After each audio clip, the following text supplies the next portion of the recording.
starring Vivian Vance.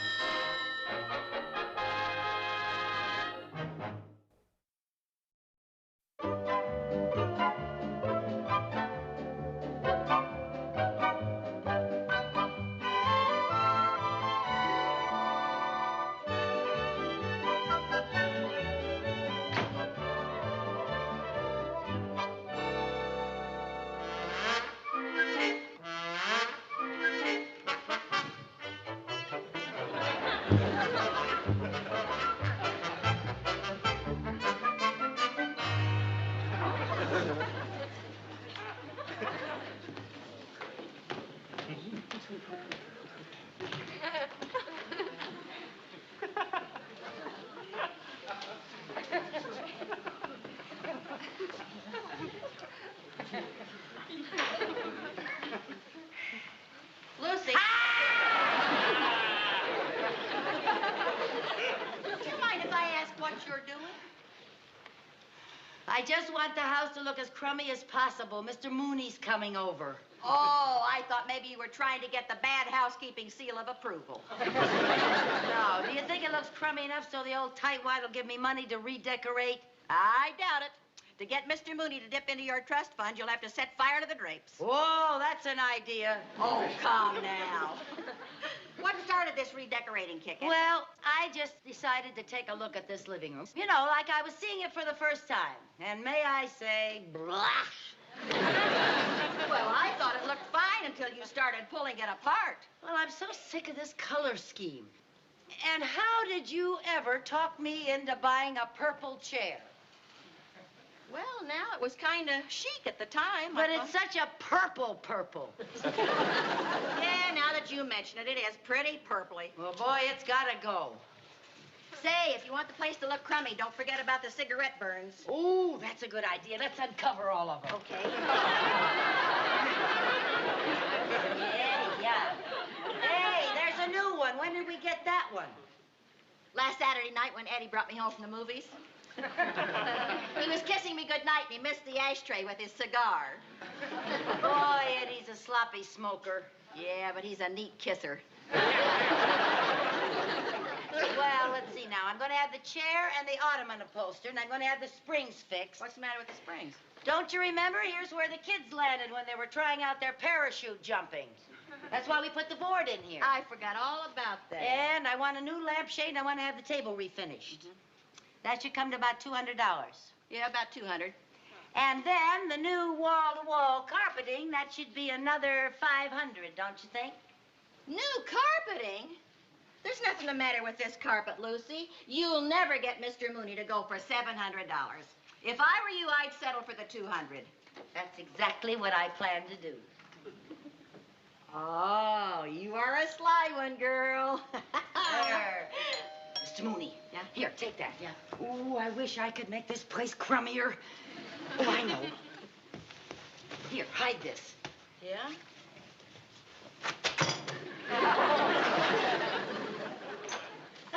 Hello, Mr. Mooney.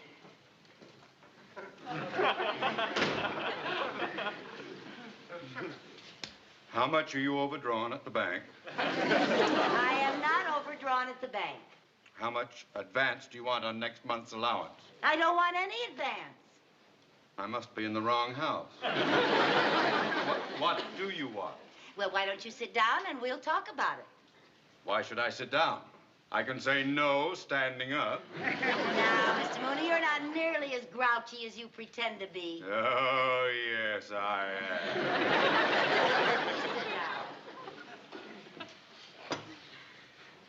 Oh, don't sit there. That's a nasty ink stain.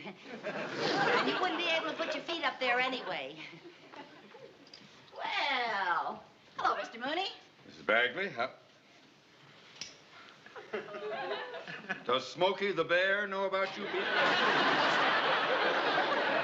Oh, mercy, those awful cigarette burns. I'm surprised you could see them. It's so dark in here. Dark? Yes, would you turn on the lamp, dear? I don't think it's dark in here. Turn on the lamp, dear. Oh, the lamp. Yes.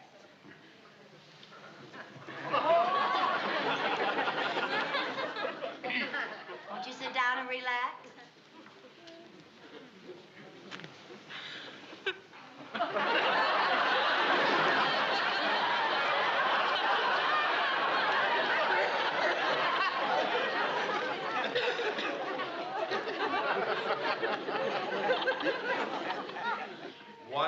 this a new game? Called Sink the Banker? Oh, gracious, you got the bad springs. Here, let us help you out. Never mind. Just tell me what it is you wanted to talk to me about. I'm quite sure you didn't invite me over here just to rearrange my sacroiliac. No, Mr. Mooney, as a matter of fact, I wanted to discuss the terrible condition of this living room. I am so ashamed of it. Oh, yes, we've had to stop having company. Yes, we have to have our dates meet us down at the corner. Well, it is pretty tacky. Yeah, well, I'm glad you agree. Now, to have everything fixed, I'll need about $200. $200? Not that tacky. Oh, but I have to have everything redone so it won't look shabby with a new rug. New rug? What new rug? The new wall-to-wall carpeting that's going to cost at least $500. Oh, at least. What's wrong with the rug?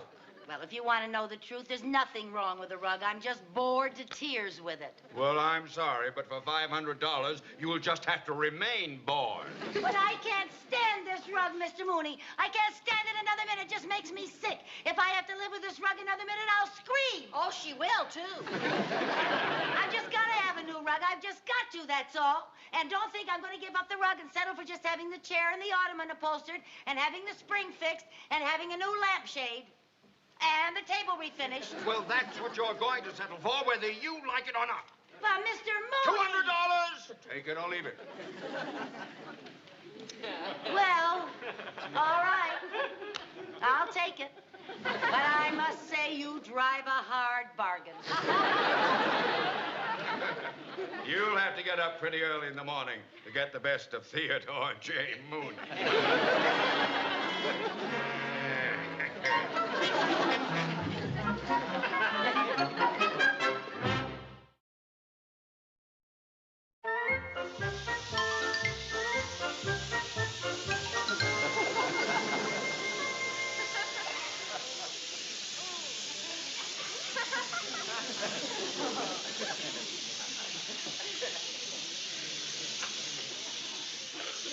Hi.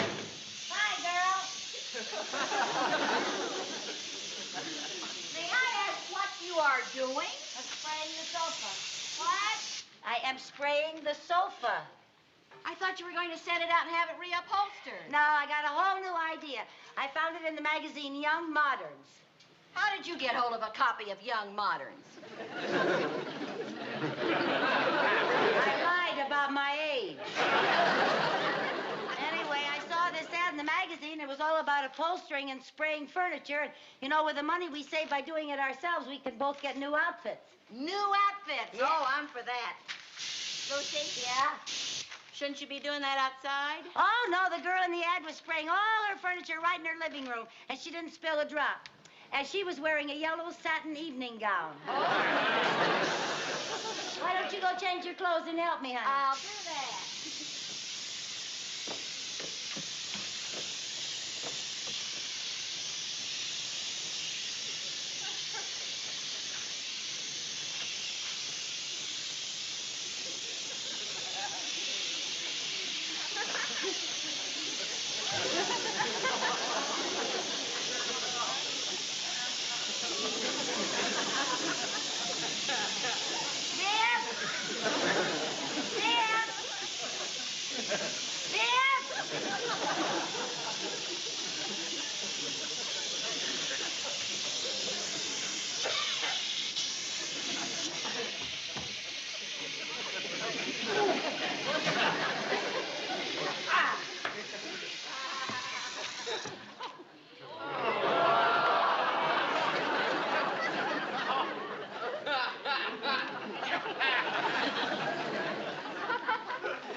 Paint spray is broken. Oh.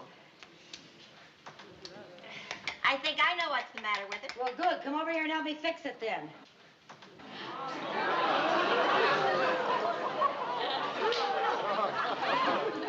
This always helps.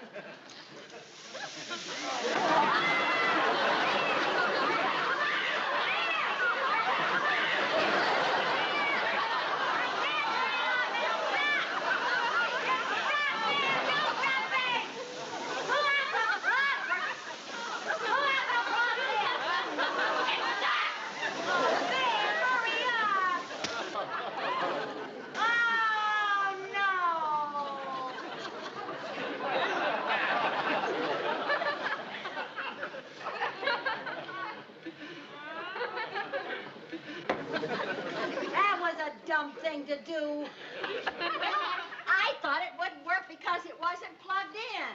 Look at this mess. Yeah.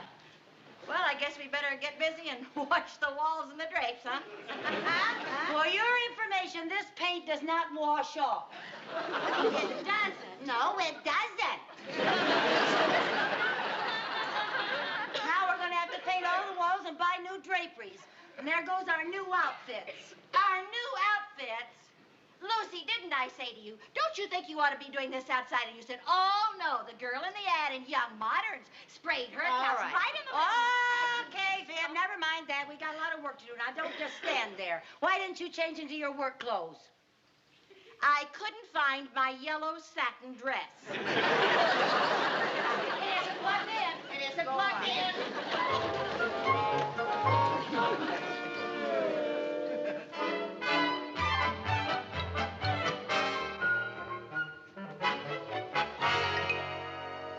Woo! I'm finally finished.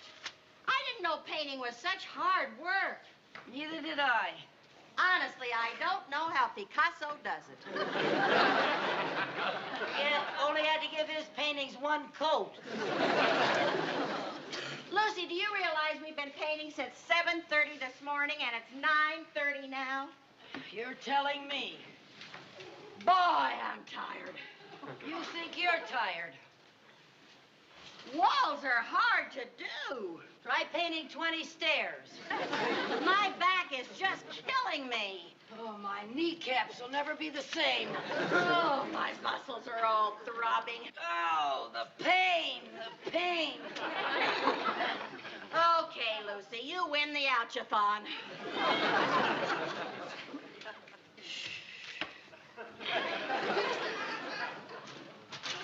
Anyway, it was all worth it. Doesn't it look beautiful? I'll tell you in the morning when my eyes are open wider. Yeah, boy, I'm sleepy. Oh, you think you're sleepy. All right, Viv, let's not start that again. Come on, let's go to bed. Ah! You can't walk up those stairs. They're all wet. That's what you think. I am walking up those stairs and to my room, and you can repaint them tomorrow. Over my dead kneecaps. Where are we going to sleep?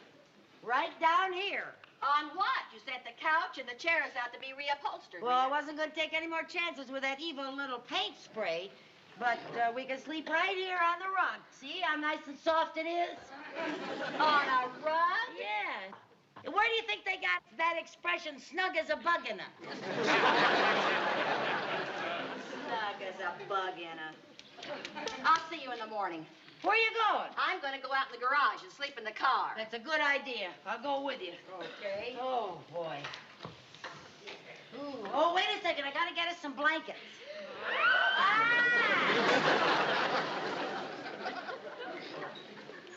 You were going to let me do that, weren't you? Uh-huh. Here, there must be something here. Okay. Oh, we better leave the kids a note and tell them we're sleeping out in the garage. Yeah. Oh, and tell them to be sure and not come downstairs in the middle of the night or they'll ruin the paint. And put it right down there so they see it when they get up.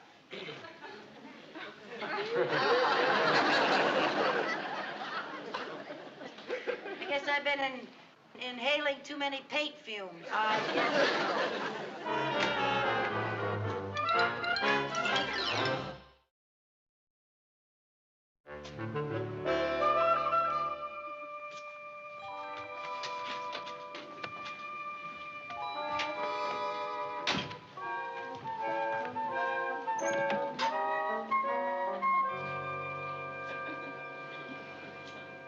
How come you get to sleep in the back seat? Because there's a steering wheel in front. How come I'm stuck with a steering wheel? This happens to be my car, remember?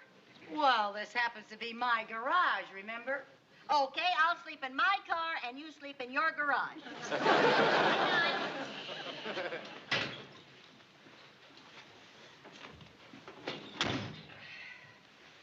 Lucy, What? Why don't you close the garage doors? It'll make it warmer. Oh, those old warp things haven't closed in years. Oh.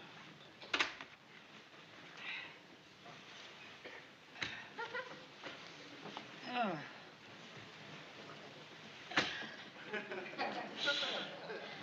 Viv, Huh. you forgot to turn out the light. You were the last one in. You turn it out. I'm too tired. Now, Lucy, you know I can't sleep with a light in my eyes. I can. Oh.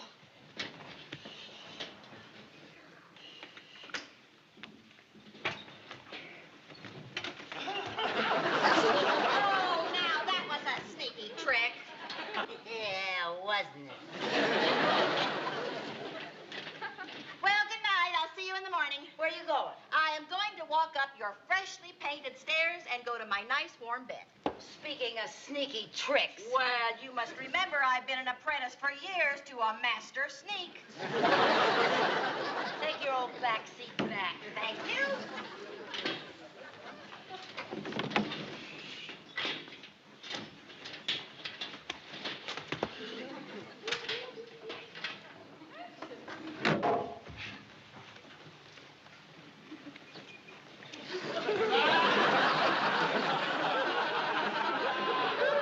Do you know you just hit me on the head with that door? Well, you shouldn't have had your head there.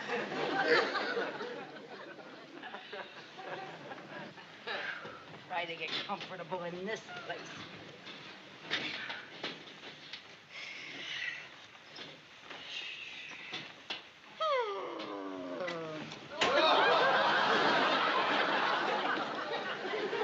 You brought up in a barn. Oh. Viv, I'm freezing. So am I.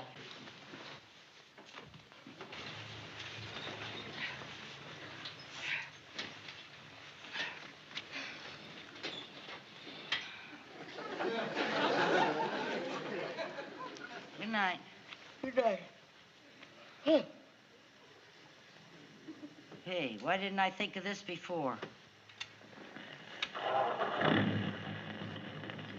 What are you doing? I started the motor so I could turn on the heater. Oh, that's a good idea.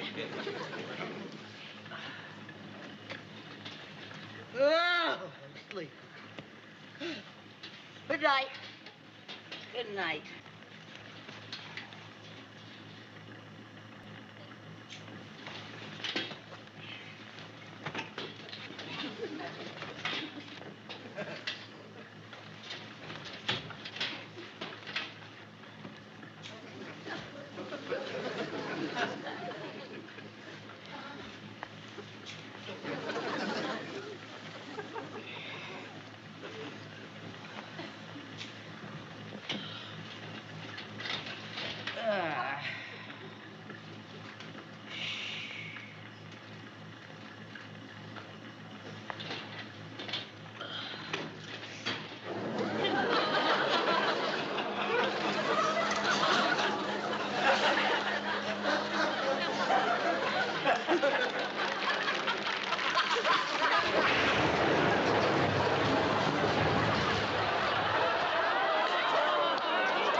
Oh, when I think of the hours it took me to paint that wall.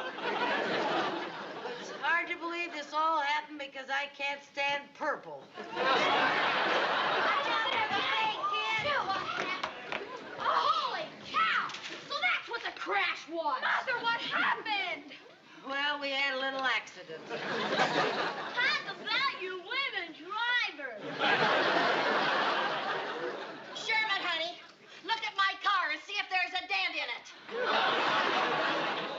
Yeah, there's a big one right here. Oh, that's been there for 3 years. It was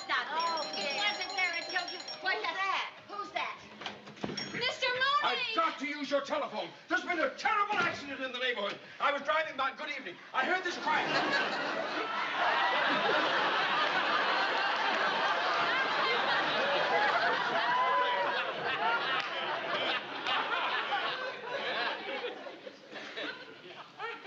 What is your car doing in your living room? Yeah, where were you going at this time of night? Why were you both in the back seat? Who the heck was driving? Well, those are all good questions, aren't they, Viv? Oh, splendid question. Yeah, and we want to answer them as soon as we can, but first I'd like to ask Mr. Mooney something. What's that? Well, what shape do you think we should make our swimming pool? Rectangular or kidney shape? Well, I favor the conventional rectangular pool myself. Yeah, me too. Yeah. Your swimming pool! Mr. Mooney, don't tell me I can't put one in. I've just got to have one. And don't think that you're going to get me to settle for just putting in a whole new wall. Because I have got to have a swimming pool. And then you have to pay for my car, you Yes, it'll be a wonderful place for the children next summer. And remember President Kennedy's fitness program and how he feels about people getting lots of exercise. And he wants people to walk, and he wants people to swim, and he wants people to be in very good shape.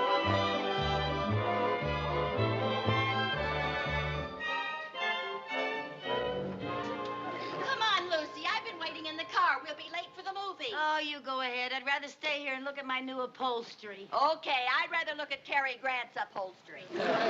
All right, Mrs. Carmichael. Will you explain this bill from Paisley, the plumber? Oh, hi, Mr. Mooney. I'm glad you dropped by. How do you like my new living room? It's very nice. But would you mind telling me why repairs to a wall and the reupholstery of some furniture involves a plumbing bill for $285? Well, it's kind of a long story. Well, I have plenty of time. Give him the condensed version, Lucy. I don't like to keep Cary waiting.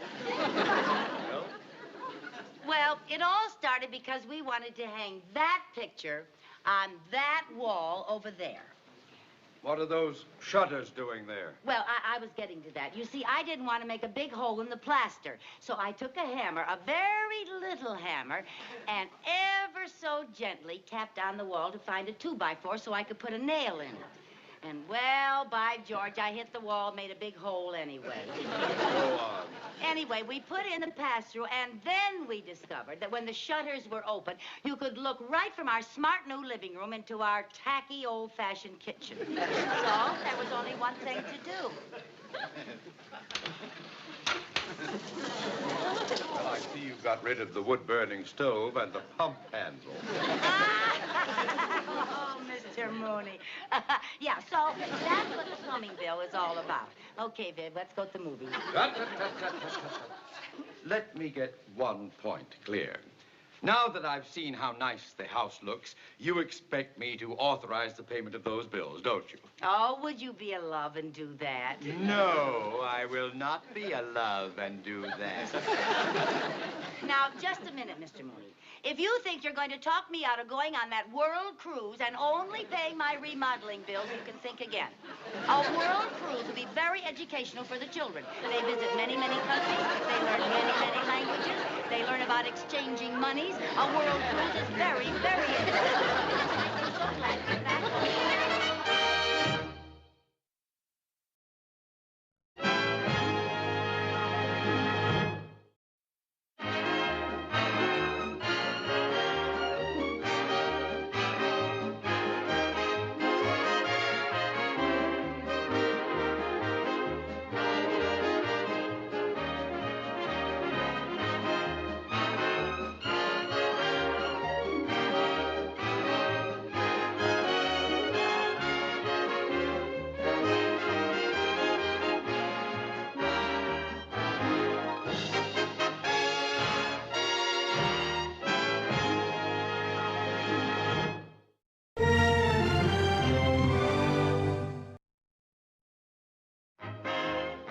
The Lucy Show, starring Lucille Ball.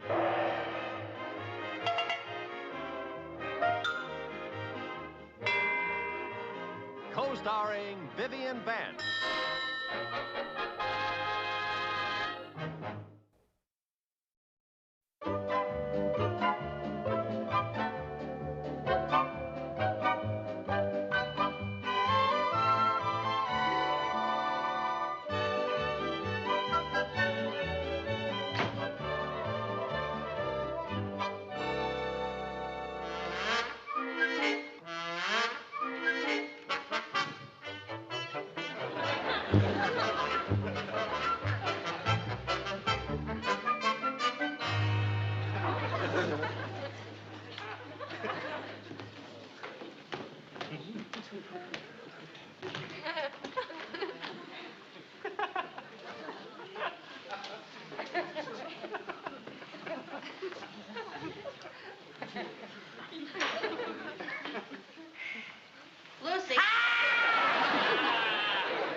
I just want the house to look as crummy as possible. Mr. Mooney's coming over. Oh, I thought maybe you were trying to get the bad housekeeping seal of approval. No, do you think it looks crummy enough so the old tightwad will give me money to redecorate? I doubt it. To get Mr. Mooney to dip into your trust fund, you'll have to set fire to the drapes. Whoa, that's an idea. Oh, come now. What started this redecorating kick? Well, I just decided to take a look at this living room. You know, like I was seeing it for the first time. And may I say, blash. Well, I thought it looked fine until you started pulling it apart. Well, I'm so sick of this color scheme. And how did you ever talk me into buying a purple chair? Well, now, it was kind of chic at the time. But it's such a purple. Yeah, now that you mention it, it is pretty purpley. Well, boy, it's gotta go. Say, if you want the place to look crummy, don't forget about the cigarette burns. Ooh, that's a good idea. Let's uncover all of them. Okay. Co-starring Vivian Vance.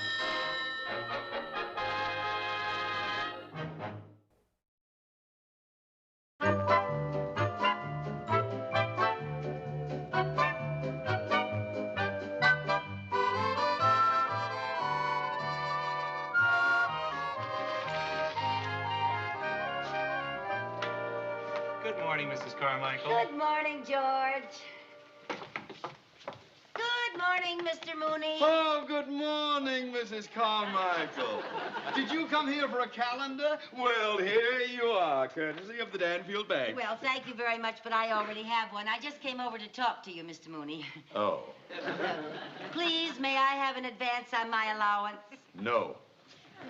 But you don't even know why I want the money. The answer is still no. Oh, you always say no.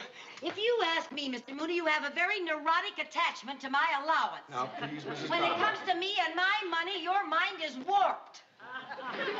The only thing that's warped around here is your idea of how much money you have to spend. Now, if I gave you an advance on your allowance every time you asked for it, we would now be dipping into the year 1972. But, Mr. Mooney, this is so important. I've just got to have that money so I can take a vacation this summer. You can't afford a vacation. But everybody I know is going away on a vacation. But me, I'm going to be spending a whole boring summer all alone in a ghost town. Well, it won't be too bad. Once a week, you can stand on the front porch and wave to the stagecoach. Oh, you're a big help. Now, please, Mrs. Carmichael, if that's all you have to say, I'm very busy. I'm trying to get my work finished up before Mrs. Mooney and I take off on our cruise. You're going on a cruise? Where are you going? Oh, we're taking a freighter to the Caribbean. Oh, a freighter to the Caribbean. Oh, that sounds so... How come you get to go on a cruise and I don't get to go anywhere? Because I am who I am, and you are who you are.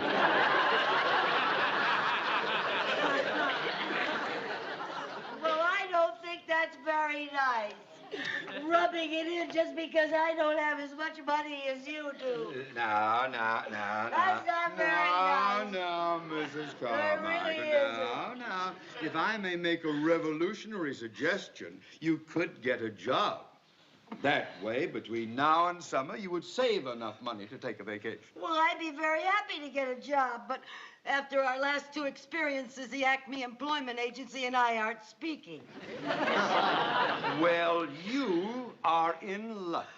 Why? Why am I in luck? Because a new employment agency just opened on Oak Street. Oh, good. Well, I'll go right over there. I'll tell them that you sent me. No, please don't. I'm trying to get their banking business. Oh, all right. Okay. Well, Vivian, you got yourself a companion for Lake Placid. Did Mr. Mooney give you an advance on your allowance? No, he's just as tight as ever. Where are you going to get the money? Where's that typewriter? Now, Lucy, the kids need that typewriter for school. You're not going to hawk it. Oh, don't be silly. I got myself a job, and I'm going to practice. You gonna repair typewriters? I have a job as a secretary. Oh, I think you'd do a lot better repairing typewriters. Vivian, for your information, tomorrow morning I start work for the Danfield Attorney Service. I'm going to do all sorts of things. I'm going to file documents, serve subpoenas, type, and take shorthand. Oh, it's going to be good to feel those old keys under my fingers again. Lucy, you haven't felt those old keys under your fingers since you were in high school, and that's been at least... Never mind. Now, I'm going to have to find something to copy. Ooh, brother. Oh, that. Music. Yes. That's fine.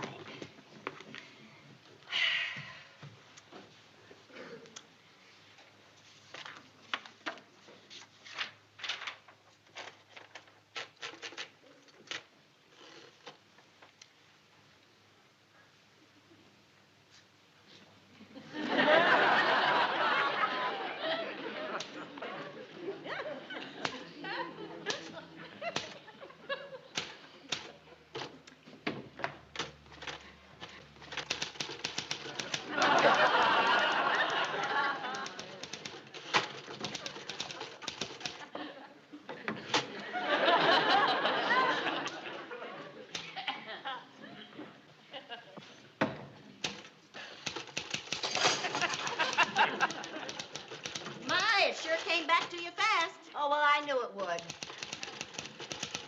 Mother Goose? Well, it doesn't matter what you practice typing on. Words are words. Yeah, I guess you're right.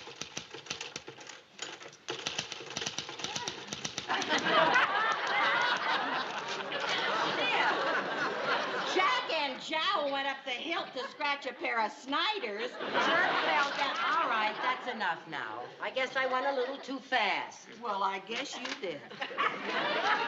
Maybe I better practice my shorthand. Will you give me some dictation? Yeah. Okay. Okay, go ahead. Ready? Mm-hmm. There was an old woman who lived in a shoe. She had so many children, she didn't know what... Well, not so fast, please. There was an old woman who... Take it easy. Just a little slower, please.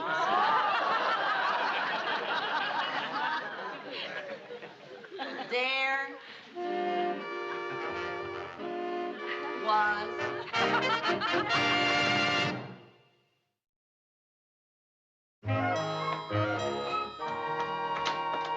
Hi, girl. Well, hello there, working girl. How'd your first day at the job go? Beautifully. In fact, I did so well as a secretary, they promoted me to process serving. Your typing was that bad, huh? Well, yes, if you must know. Those parties of the first part are even tougher than Peter, Pumpkin Eater. Well, don't be discouraged, honey. You'll make a good process server. Well, I'd better. I've been given my first subpoena to serve tomorrow.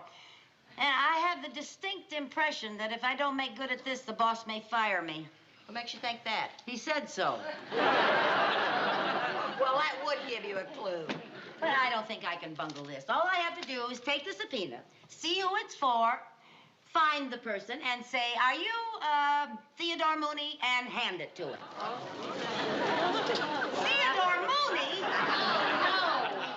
Oh, he'll be furious. Just furious. Oh, now why, Lucille? You're just doing your job, and if you didn't give it to him, somebody else would. Oh. Now, why would he get mad if you hand him a subpoena? He'd get mad if I handed him the Nobel Prize. Well, you have to do it. Yes, I have to do it. First thing tomorrow, I'll go to that bank and get it over with. Now, what's wrong with tonight? He just lives down the block. All you have to do is go up to his house, knock on his door, and get it over with. All right, I'll do it.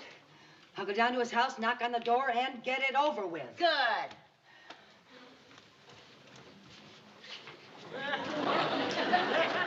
I can't do it. Now, Lucy. No, I can't do it. Maybe it would help you if we rehearsed a little bit. I could play like I'm Mr. Mooney. All right, I'll take the subpoena. I'll go outside the door. I'll ring the bell. And you are Mr. Mooney. Yes, that's mine.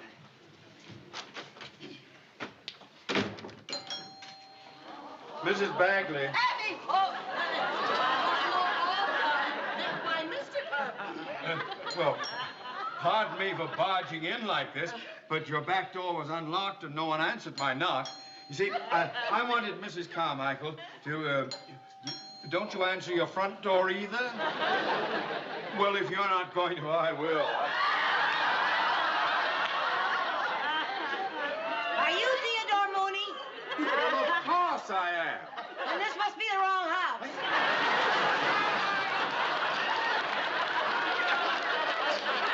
Mrs. Carmichael!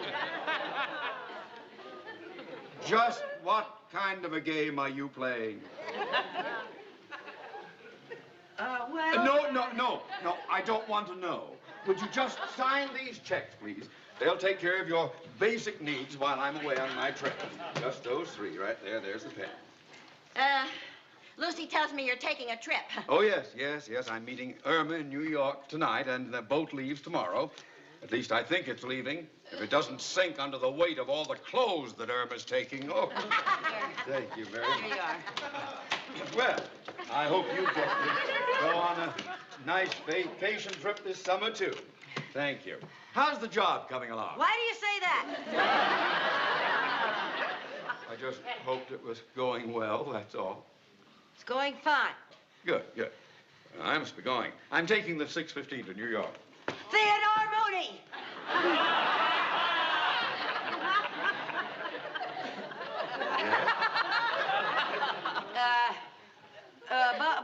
Bon voyage, Theodore Mooney. Thank you, Lucille Carmichael. Oh, what's the matter with you? Oh, I don't know. I just couldn't do it. I tried, but I just couldn't do it. When he looked at me with those beady little eyes of his, I just went limp. My spirit was willing, but my subpoena was weak. Well, I'll send you lots of pretty picture postcards from Lake Placid. Oh, Viv, I just can't stay here all summer all alone. It looks like you're going to have to. Oh. Hey, he's taking the 6:15. I'll catch him at the station. What makes you think you're going to be any braver at the station than you were right here in your own home? Well, I won't be any braver, but he's the president of a bank, and he wouldn't want to be seen striking one of his depositors in public. Now, come on, get your coat. I don't see Mr. Mooney. Maybe he's out on the platform.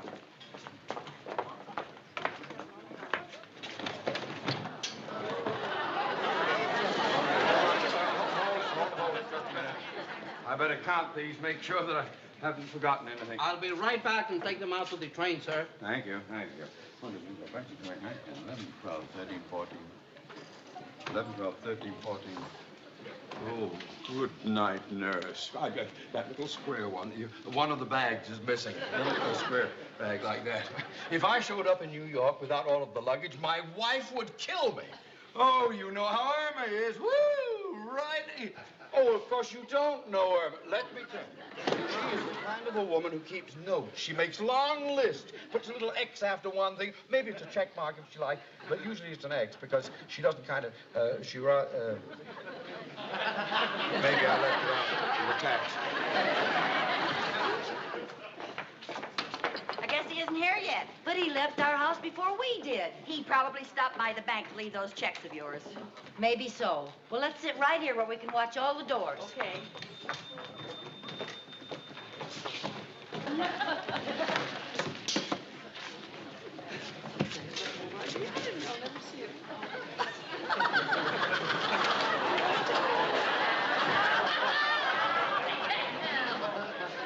don't understand it. He ought to be here by now if he's going to catch that train.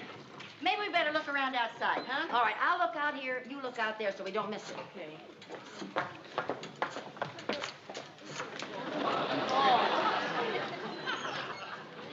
Would you give me some change for the telephone, please? See, I'm going on my first cruise. I'll be gone from my bank for at least 6 weeks. I just thought of something I wanted to tell my vice president because he's kind of slow on the. You have to kind of keep. Thank you very much.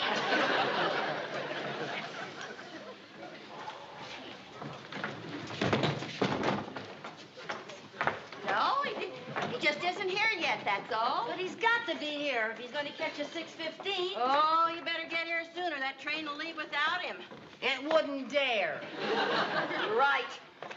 I'm going out there and see if his car is here. Okay. You stay now. Keep a sharp lookout. All right.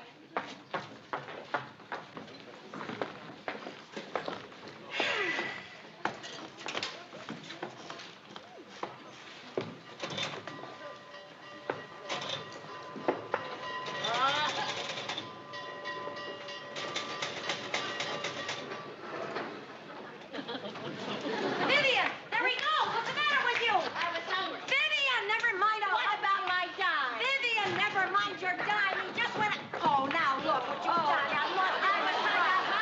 I'll pretend you like all about some cars. I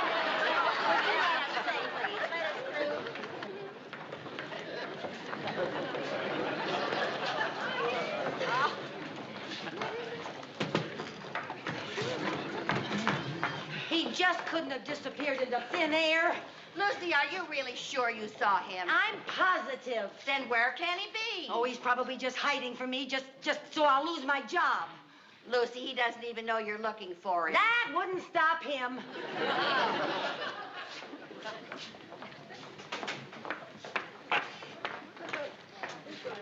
There.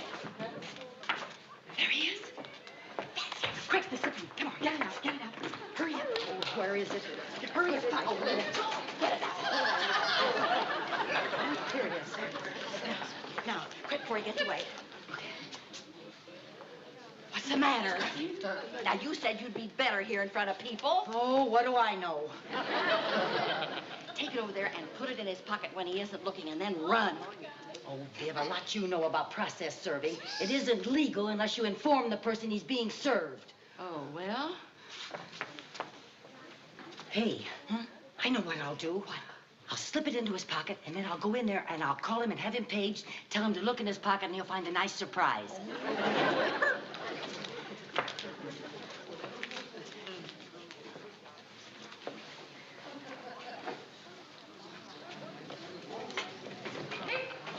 I did it. I'm going to make the call.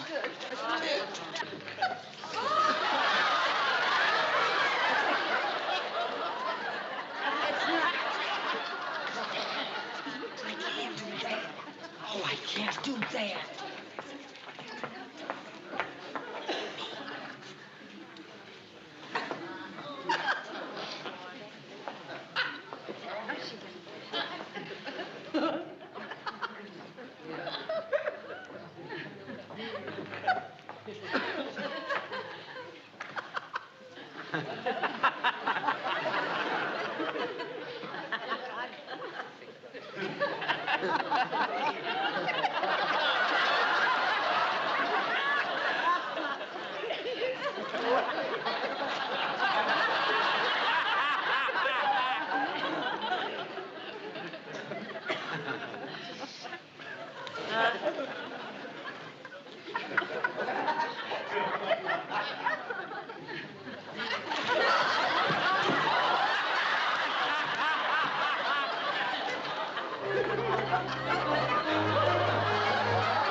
Until you jumped on and off a moving train. How did you ever get up the nerve to jump off the train? Well, it isn't hard when you got a lot of people running after you, calling you a pickpocket. Oh, you poor little thing. Come over here and sit down. This has been an awful rough day for you, honey. There. There's Mr. Mooney. How can we be sure? Oh, now, don't be silly. You know that's Mr. Mooney. Come on, come on. Go put that subpoena in his pocket. No, I don't want any more of that pocket jazz. I'm just going to hand it to him. You know, I don't usually eat hamburgers, but my wife's having dinner with friends in New York, you see. And so I'm not going to be... Theodore Mooney!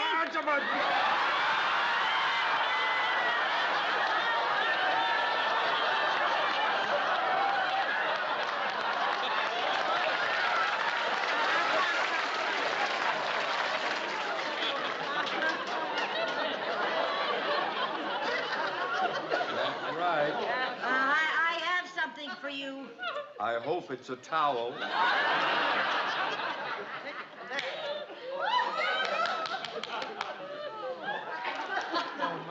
Jack and Jowl went up to the hilt to scrap.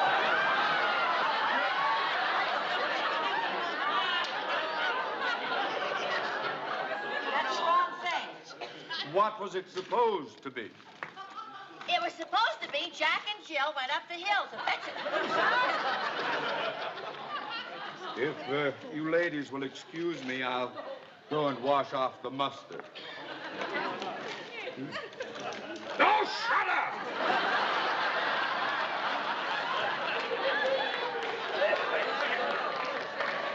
What did I do with that subpoena? You probably left it on the living room table. Oh, no. Well, once again, you wave a fond farewell to Lake Placid. Oh, no, Vivian, no.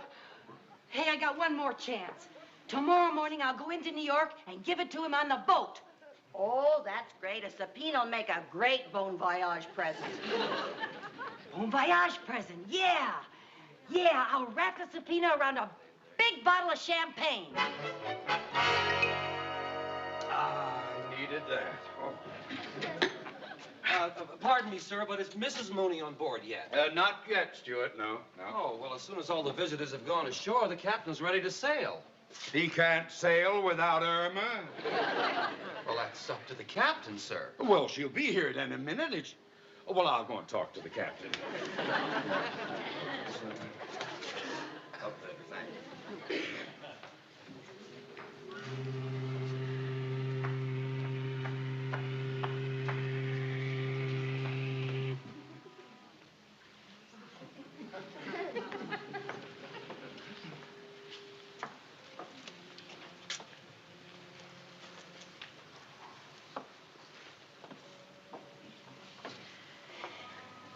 All visitors ashore! Oh, Mrs. Mooney! Welcome aboard. Tell the captain you're here.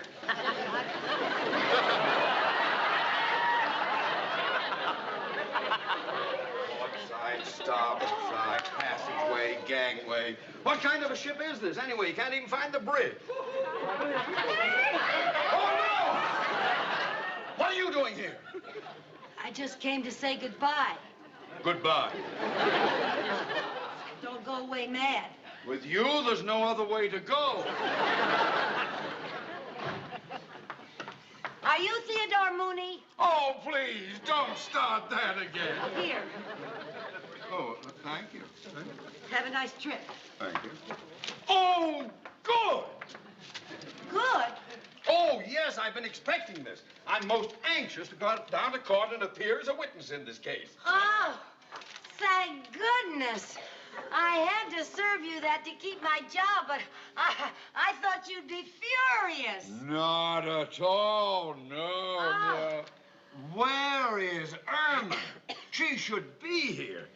She doesn't have enough clothes. She had to go and buy just one more sundress. Well, don't be too upset at her, Mr. Mooney. I expect she's very excited about going on this vacation with you. And you certainly have something to celebrate. After all, you're getting away from me for 6 whole weeks. Oh, I'll drink to that. Oh, yes. Oh, by all means. Oh, yes. thank you. Yes, This is an unexpected indeed. pleasure. Well, it's mine, I assure you. What a thing to drink to, yes. Well, to vacations. To vacation. Yeah. Oh, my. Ooh. I've been looking forward to this trip for ages. Just think, no telephone calls, no bank business. Do you realize there are only 12 passengers on this ship? Is that so? Yes, sir. Just 12 passengers. And we won't even touch a port for 28 days. Oh, gosh, that sounds marvelous. And isn't it amazing? The moment you step aboard, you could swear that the ship is moving. Yes. I can almost feel the roll of the ocean. Yes, I know what you mean, yes. Oh, my, you're going to have a lovely time. Just imagine looking out your porthole every day and seeing nothing but the ocean.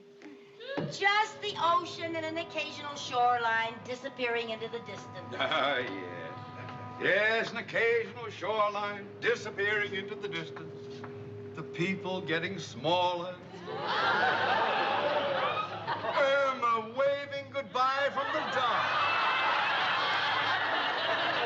Irma waving goodbye from the dock! Oh, no!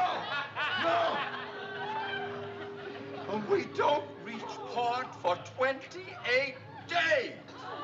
28 days! Oh, I'm going to get my vacation sooner than I thought. Oh, 28 days with you on board! I couldn't stand it!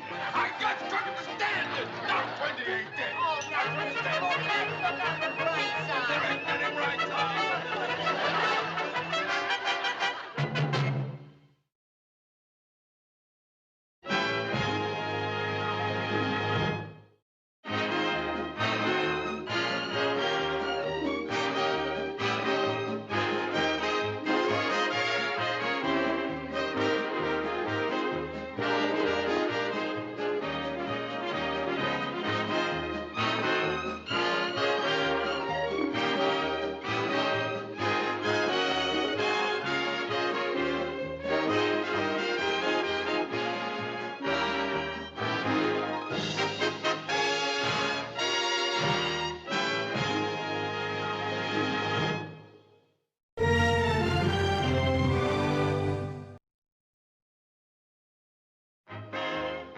The Lucy Show, starring Lucille Ball.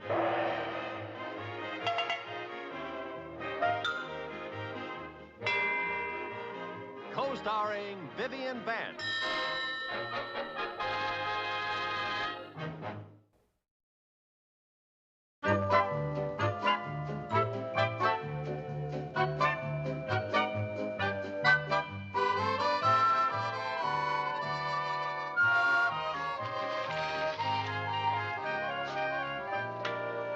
Good morning, Mrs. Carmichael. Good morning, George. Good morning, Mr. Mooney. Oh, good morning, Mrs. Carmichael. Did you come here for a calendar? Well, here you are, courtesy of the Danfield Bank. Well, thank you very much, but I already have one. I just came over to talk to you, Mr. Mooney. Oh, Please, may I have an advance on my allowance?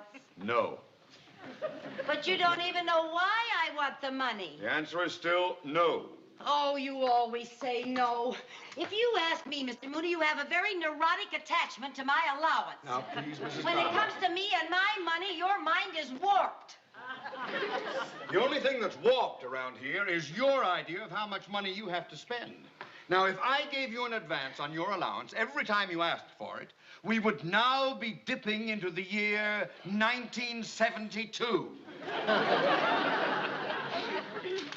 But, Mr. Mooney, this is so important. I've just got to have that money so I can take a vacation this summer. You can't afford a vacation. But everybody I know is going away on a vacation. But me, I'm going to be spending a whole boring summer all alone in a ghost town. Well, it won't be too bad. Once a week, you can stand on the front porch and wave to the stagecoach. Oh, you're a big help. Now, please, Mrs. Carmichael, if that's all you have to say, I'm very busy. I'm trying to get my work finished up before Mrs. Mooney and I take off on our cruise. You're going on a cruise? Where are you going? Oh, we're taking a freighter to the Caribbean. Oh,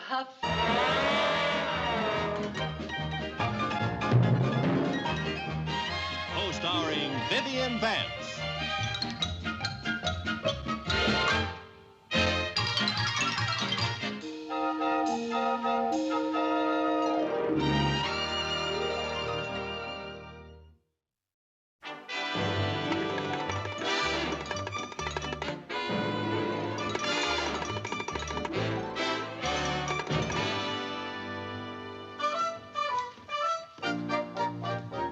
one for tennis? Oh, Lucy, you look adorable. It took me 6 weeks to save enough to buy this outfit. Pow! Wow. I may not be any good at the game, but at least I look like a tennis player. Oh, I should say you do. You're a regular Patty Berg. Isn't she a golfer? Oh, it doesn't make any difference. All I know is that you look just absolutely great, girl. Thank you. Think I'll serve a few? Wow. Yeah, right Now, back. take it easy there. Don't wear yourself out before Bill calls for you. Don't you worry about me. You know, Viv, you ought to exercise more. It's very good for your figure. Why should I exercise? My figure's just the same as it was 20 years ago, only a little more mature. Well, it looks like you've matured more in some spots than others. Okay, you've made your weekly crack about my weight. I'll go on a diet tomorrow. Okay. Right at you, boy. Oh, too bad, old man. Better luck next time. You won, huh? Yeah, I won. Lucy, What? how serious is this thing between you and Bill? Well, because of him, I'm playing tennis. I've gone duck hunting with him. I'm taking golf lessons. Tomorrow night, I'm going bowling. And next week, if he asks me, I'm ready for ping pong, polo, or pole vaulting. Sounds like you like him. Well, no gal's gonna break in a new set of muscles every day for a man she doesn't like. That's true. There he is. No, I want to get us. You get in the kitchen. Why should I go in the kitchen? I want you to make an entrance. Oh, for Oh, heaven's come on now, sake. make an entrance. You just look marvelous. Hurry up.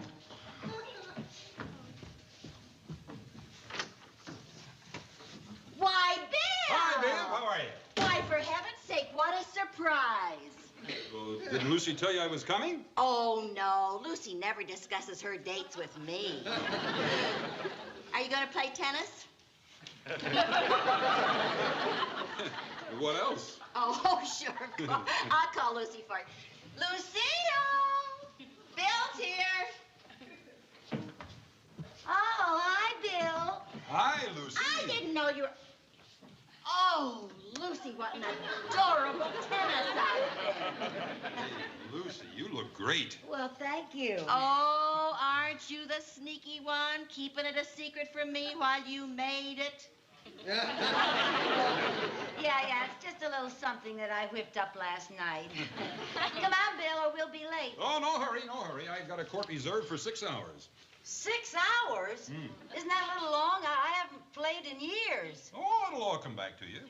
After all, it shouldn't be hard for a girl that was captain of her college team. Captain? Bill, you promised not to mention that. You mean you never told Vivian about that? Oh, now you know, Lucille. She's so modest. Oh, there are hundreds of things about herself she's never told me. Now, you two, run along and enjoy yourselves. Okay.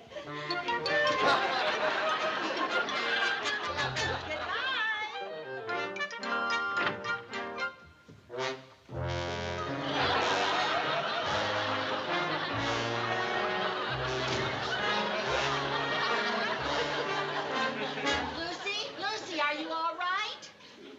Oh, fine. I always walk like I just got out of a train wreck. Oh, you poor little... Don't touch me. There isn't a part of me that isn't bruised, broken, or bent. You better sit down. No, thank you. I'll stand and keep moving. At the end of the game, I tried to jump over the net, and I didn't quite make it. Well, here, honey, at least let me take your racket for you. Let go of it.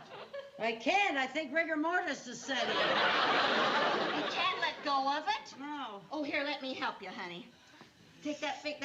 Ah. You have to get it out. Ah.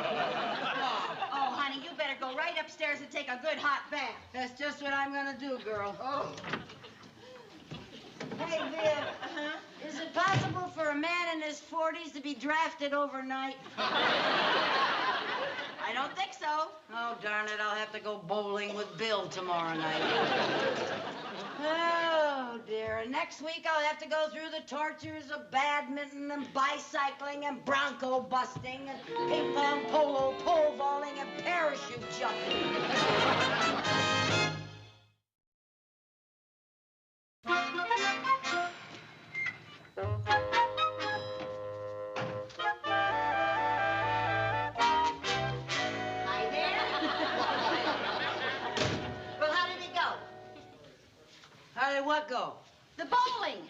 the bowling. Oh, not bad. We bowled 17 games.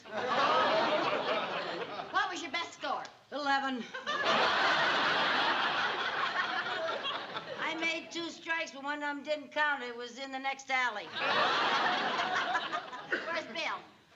Oh, he'll be right along. He's taking one of his athletic friends home. Oh, let me hang up your coat, honey. Why are you carrying that bowling ball? What bowling ball? Oh, that bowling ball. Why are you still holding it? I'm not holding it. It's holding me. I can't get my fingers out. Oh, that must have been a little rough trying to bowl with that thing stuck on your hand. You could have gone right down the alley. That's how I got my second strike. You mean it? Yeah, you haven't lived till you belly whop down a bowling alley. Oh, honey. Come on, stand up. Let me take it off of you. Can you do it? Can you get up? Oh, dear. Come on, Lucy. You'll have to help, you. Viv. There you go. Now I'll take it easy. Take it real easy, girl. Okay. Ah. Ready? Ah. Ready? Ah, ah, Okay. ah. Ah. There you go. Oh. Oh, that feels wonderful. Where's my arm? There it is. Oh, thanks. Lucy, if I were you, I'd just stay in bed all day tomorrow. Oh, I can't. He's taking me skin diving. Skin diving? Yeah, skin diving. Oh, Lucy, honestly, you have to be an expert swimmer to go skin diving. Yeah, well, Bill thinks I'm an expert. Now, don't tell me you told him that you swam the English Channel. Well, yes, but just one way. Oh. Over. I did say I swam back. Oh, honest, Lucy, when are you going to learn to keep your big mouth shut? Well, what did I do? I wanted to keep seeing him, and the only thing he's interested in is sport. Well, for heaven's sakes, use your head a little and tell him that you're good at some sport that's out of season, like winter sports. Oh, I'm not good at winter sports either. I know, but at least you have a couple of months' time to take some lessons and learn how to do something. Yeah. Now, winter sports. Let's get him interested in winter sports. Hi, Bill. Hi, Viv. Well, Eddie loaned me his scuba diving suit, so everything's all set for tomorrow morning. I'll pick you up bright and early. Good, good. I'm looking forward to our skin diving date. Yeah, so am I. Oh, so you do have a wetsuit, don't you? No, they're all dry, but I'll soak one overnight.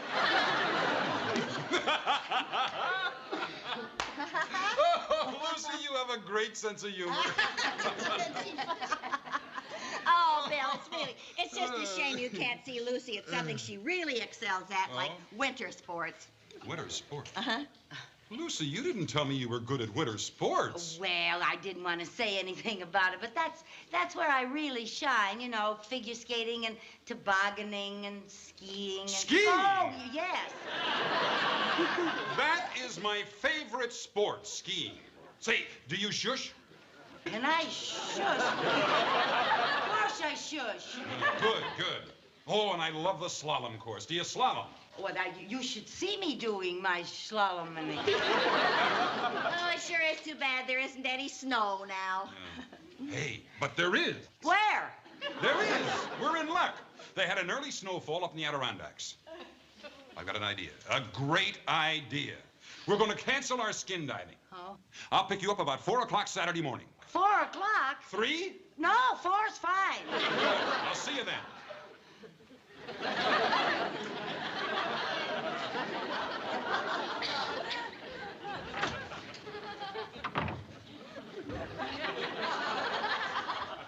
Lucy, are you mad at me? Mad, no. Furious, yes. Got me into this, Vivian Bagley, and you better know how to get me out. Well, Vivian, have you thought of anything? I'm thinking. I got it. What? Tell him that you can't go skiing with him because you've got a broken leg. How can I fake a broken leg? Who said anything about faking it? Well, thanks loads. Well, I was thinking, Well, I'm just going to have to go skiing, that's all. Oh, Lucy, you've never been on a pair of skis. You can't go skiing. So I'll get an instructor. I have until Saturday. Where's that telephone book? Oh, do you know how long it takes to learn how to stand up on a pair? Get the door. Oh, hi, Mr. Mooney. Good evening, Mrs. Bagley. Oh, hello, Mr. Mooney. It's nice to see you. Is this a social call? Are you kidding? Mrs. Carmichael, for the last 2 months, I've been trying to get you to fill out these insurance policies. Now, will you please do it? Okay, just leave them here. I'll be busy for the rest of the week. I'll sign them Monday. Monday, you will be in traction. Traction? Oh, she's thinking of going skiing, and she's never been on a pair of skis. Will you be quiet? You're going skiing? Oh, my favorite sport. I didn't know you knew how to ski. Is it hard to learn? No, it's very simple, really. Any normally intelligent person can learn to ski in just a few lessons. I can't? I said any normally intelligent person. Oh. Are you a good skier, Mr. Mooney? Well, in my younger days, I used to be an instructor at Lake Placid. You used to be an instructor? Well, then you can teach me how to ski.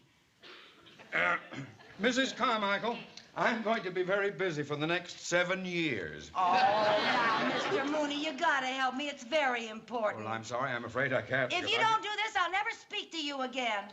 Promises. All right, if you do help me, I promise not to bother you again for a whole year. It's a deal. Thank you. Mr. Mooney, is it kind of dangerous to ski for a beginner? No, not at all. Why, last year, I took my mother-in-law up to the Adirondacks. Now, she had never been on skis in her life. And first time out, she went right up to the top of the mountain, went straight down, took off at the jump, soared into space in a perfect arc, and landed right at the bottom. Yeah. She did? Broke every bone in her back.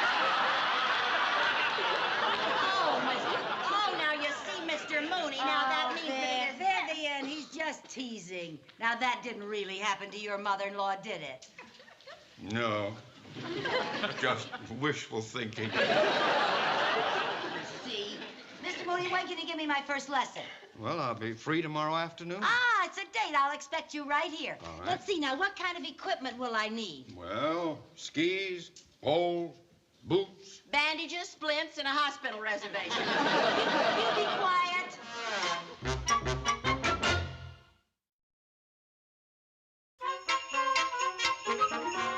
Here are these things, Mr. Mooney. Oh, thank you very much. And here's the book of instructions. You can follow along. Oh, thank you. All right, now, Mrs. Carmichael, you can stand up.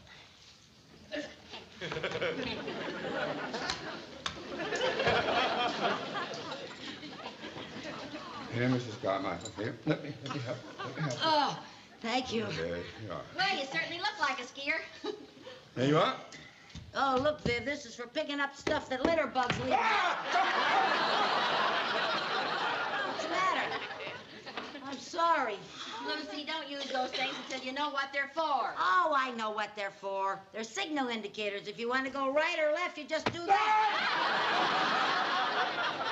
What happened? You polled me. Now, will you keep those things down by your side? I think I'll make some hot coffee for you two skiers. I'll get this out of the way, too, so you have plenty of room, Lucy, huh? Thank you. Okay, Thank you very much. all righty. That's fine. All right, Mrs. Carmichael. You are now ready for your first lesson. Right. Now, you watch me. Yeah. All right. Now, first of all, you bend the knees. That's it. Bend the knees. Now, lean forward. That's it. Now, you keep flexing your knees. That acts as a sort of shock absorber when you're going over rough terrain. Mrs.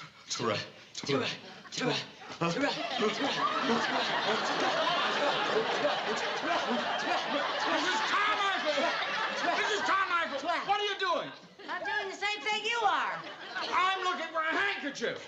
I have to.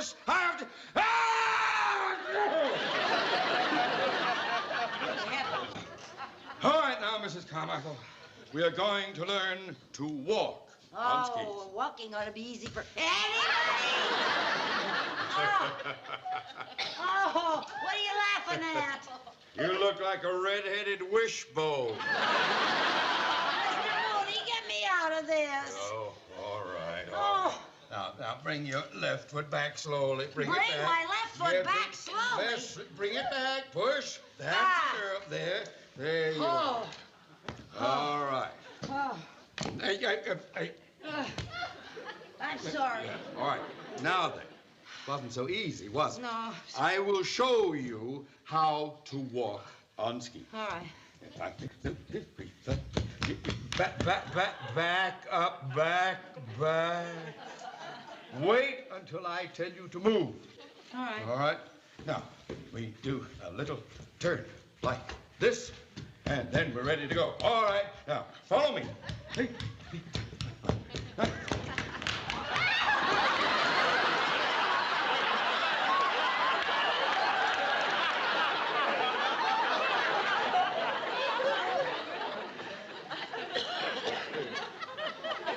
Get off.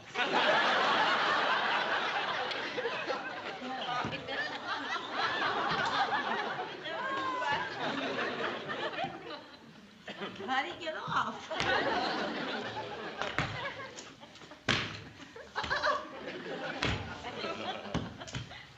There, I got off. All right, let's go again. One, two.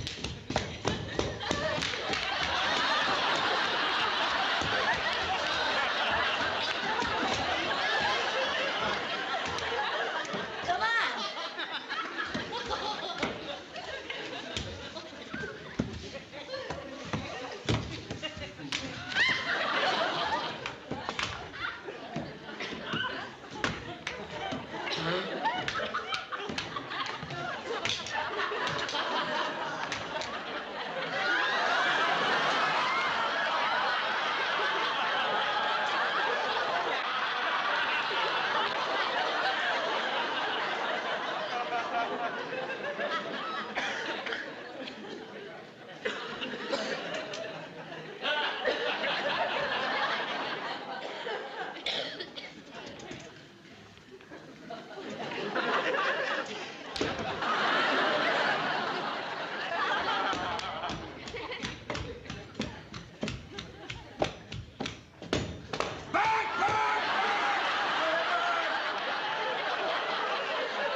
All right, Mrs. Carmichael, move over that way. Since you're going to turn in spite of everything, we will learn a kick turn. Kick A turn. kick turn. Now, it's just what it implies. You kick. We are going to the left now. And a kick turn. Put your left ski pole behind you, like that. Behind you. Oh, my left. That's it. Now then, you kick the left foot up and forward, resting the back of the ski on the ground. Let it drop over to your left, like that. Then bring the other ski around. There we are. I'm sorry I hit you again. Mrs. Carmichael, Willie Mays would love your batting average. All right, finish the turn. Now.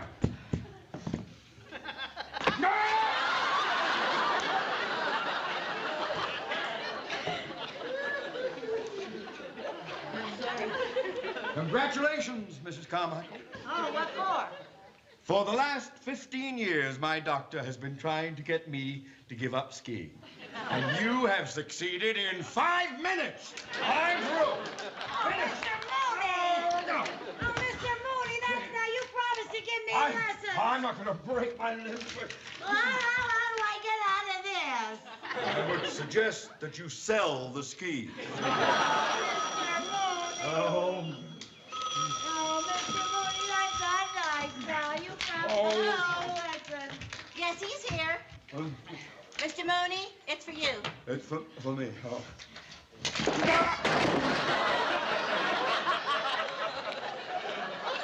It's your wife. Hello, Irma. Yes, Irma. Right away, Irma. It'll be a pleasure. Yes. Oh, good news. Irma wants me to go with her to see my dear mother-in-law. Your mother-in-law? I thought you didn't like her. Compared to you, she is Rebecca of Sunnybrook Farm. Well, what about my skiing lesson, Mr. Mooney? Your ski... Now, there's the book, Mrs. Bagley. You carry on and take my advice. Keep at least 10 yards away from that woman. There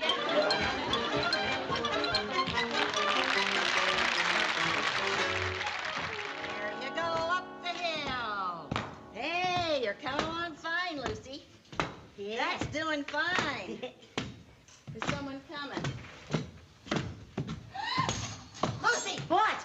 Bill just drove up in the driveway. Oh, no, he can't see me on skis. He'll know I've never skied before. That's right. He can't see me practicing. What'll I do? Just take them off, honey. Take them off. What'll I do? I can't get the clamps undone. Well, hide someplace. Hide on skis? Yeah, hide upstairs, honey, upstairs. Hide upstairs. Hide upstairs. I'll go. The house. Come on now, go on up there. Go on up. She says, have you ever tried to go upstairs on skis? Here, get in the closet. Get in the closet. Shut the door.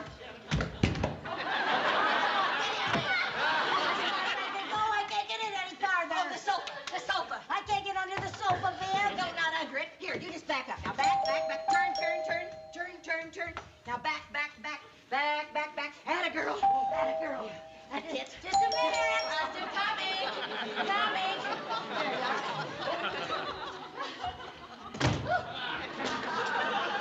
Hi, Bill. Hi, Viv. Hi, Lucy. Oh, hi, Bill.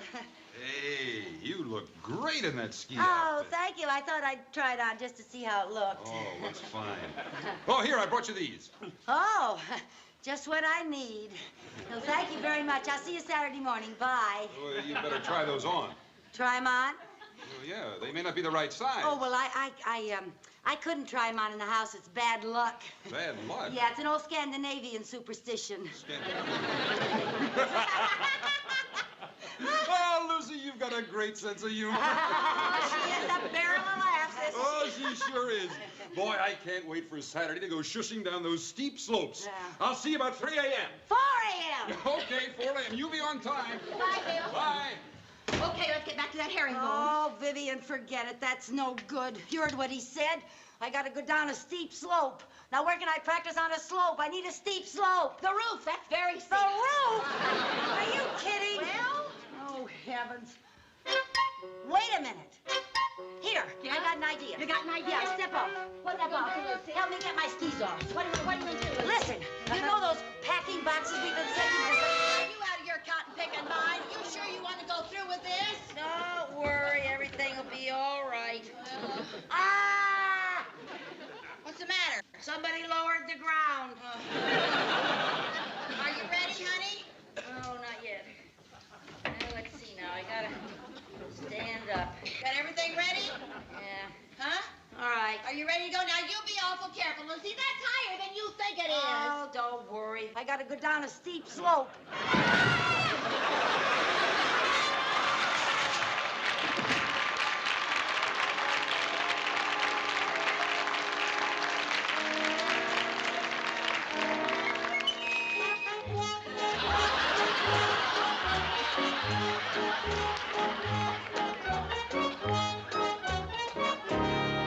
All I did was bend over to tie my shoelace. And Peter Pan came in for a landing.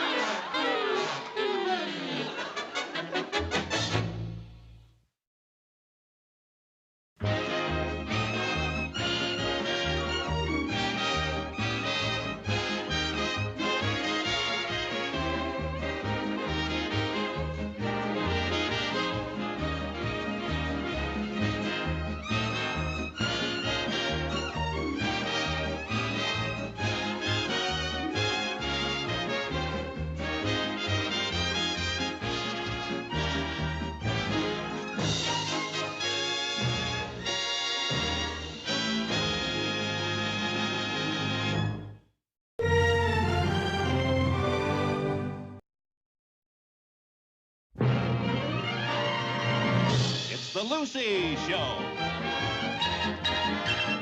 Starring Lucille Ball.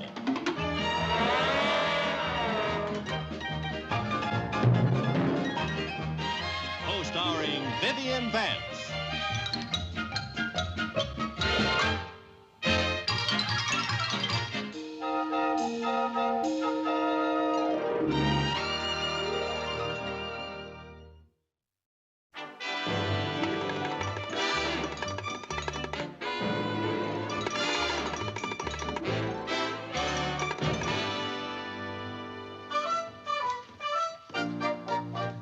Anyone for tennis? Oh, Lucy, you look adorable. It took me 6 weeks to save enough to buy this outfit. Pow! Wow. I may not be any good at the game, but at least I look like a tennis player. Oh, I should say you do. You're a regular Patty Berg. Isn't she a golfer? Oh, it doesn't make any difference. All I know is that you look just absolutely great, girl. Thank you. Think I'll serve a few? Wow. Yeah, right Now, back. take it easy there. Don't wear yourself out before Bill calls for you. Don't you worry about me. You know, Viv, you ought to exercise more. It's very good for your figure. Why should I exercise? My figure's just the same as it was 20 years ago, only a little more mature. Well, it looks like you've matured more in some spots than others. Okay, you've made your weekly crack about my weight. I'll go on a diet tomorrow. Okay. Right at you, boy. Too bad, old man. Better luck next time. You won, huh? Yeah, I won. Lucy, What? how serious is this thing between you and Bill? Well, because of him, I'm playing tennis. I've gone duck hunting with him. I'm taking golf lessons. Tomorrow night, I'm going bowling. And next week, if he asks me, I'm ready for ping pong, polo, or pole vaulting. Sounds like you like him. Well, no gal's gonna break in a new set of muscles every day for a man she doesn't. Co-starring Vivian Vance.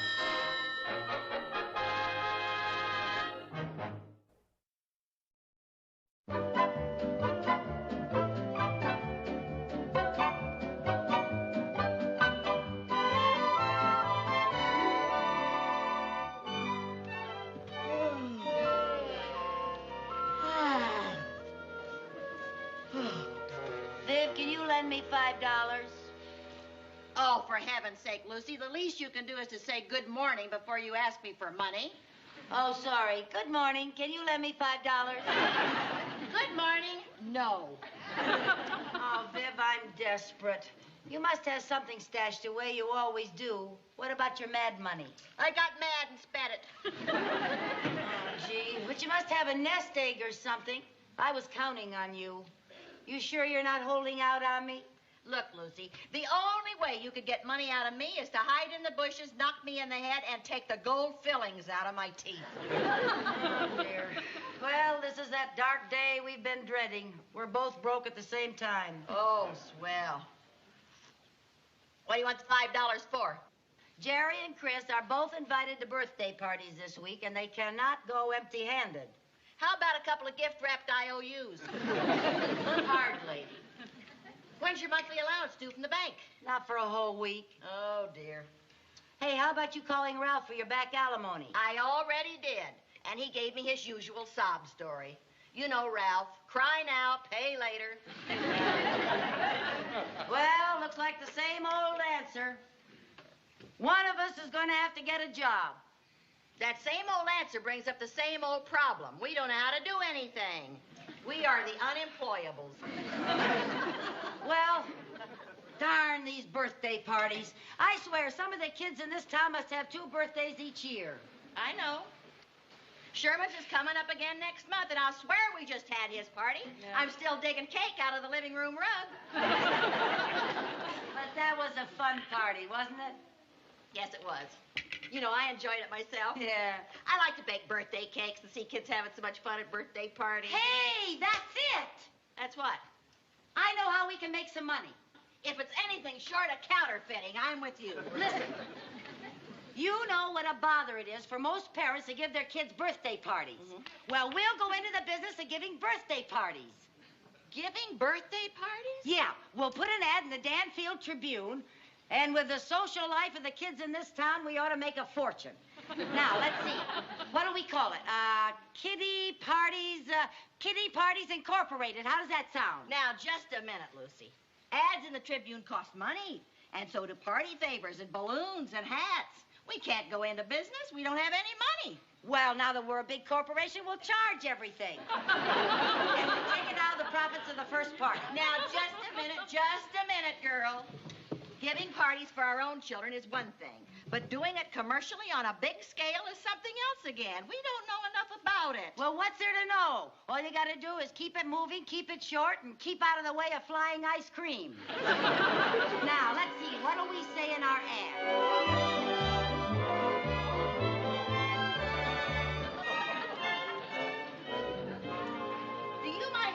What you're doing? I'm trying out a new game for our parties.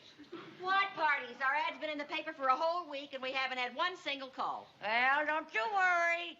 Won't be long, and we'll be rolling in money. Well, before we are rolling in it, stop rolling with that egg. You might drop it. It costs 5 cents. That's a pretty good game. I think I'll put that down. Egg on a spoon. Let's see now. Pin the nose on the clown, musical chairs, London Bridge, bean... We need some new games. What games did you play when you were a kid? Post office. I mean, besides that. Well, let's see. There was another game we used to play. It was called 5 Minutes in Heaven. 5 minutes in heaven? How'd you play that?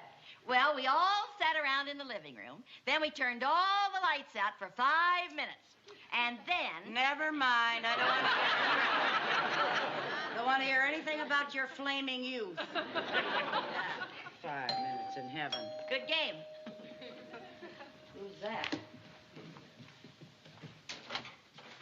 How do you do? Yes, sir? Is this Kitty Parties Incorporated? Oh, yes, sir. My name is Sanford. I saw your ad in the paper. I'd like to inquire about a birthday party for my little boy. Oh, yes, sir, Mr. Sanford. I'm Lucy Carmichael. And I'm Vivian Bagley, her partner. Won't you come in and sit down? Yes, please do. Terribly sorry. Won't you come this way, please? Right down here. That's so silly of it. Right now, just sit right down there. there. Have a pillow for your back. How's There that? we are. Fine, thank you. Oh, will you have a cigarette? Oh, yes, thank you. Thank you very much.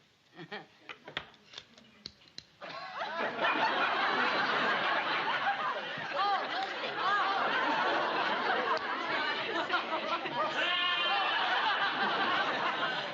That was sort of silly. Made a large conflagration, didn't it?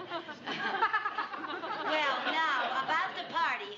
How old is your little boy? 8. Oh, 8 is such a cute age. He'll be 9 Saturday. Oh, well, 9 is a cute age, too. I know it's pretty short notice, but could you people handle a party for this Saturday afternoon? Can we? We'll have to check the calendar. Huh? By George, you're in luck. We have a cancellation.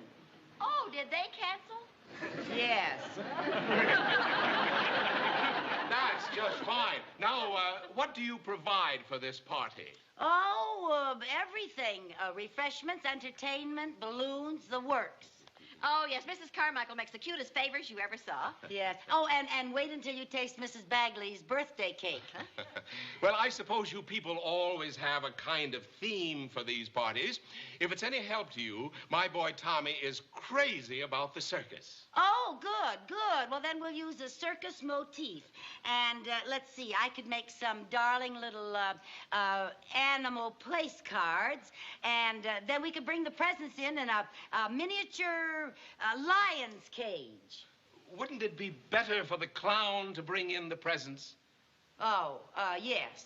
Yes, we'll let the clown bring in the presents. The clown? Well, it wouldn't be a circus without a clown. Sure, Viv. Anybody knows that. Well, we'll let the clown bring in the presents. Now then, just what kind of animal acts do you have to choose from? Viv, what kind of animal acts do we have to choose? Oh, I don't know, Oh, the clown has my list. Of course, it's pretty standard, but the kids always seem to like a dog act. Oh, yeah, you can't go wrong with a dog act. Oh, heavens, no. A dog act is such a showstopper. Yeah. Well, that's it then. We'll have a circus motif, and we'll have a dog act, and we'll have a clown. Fine. We'll figure about 1 o'clock. Yes, 1 o'clock is fine. Oh, there is one more thing. We don't have a very big backyard, so you'd better bring only one pony.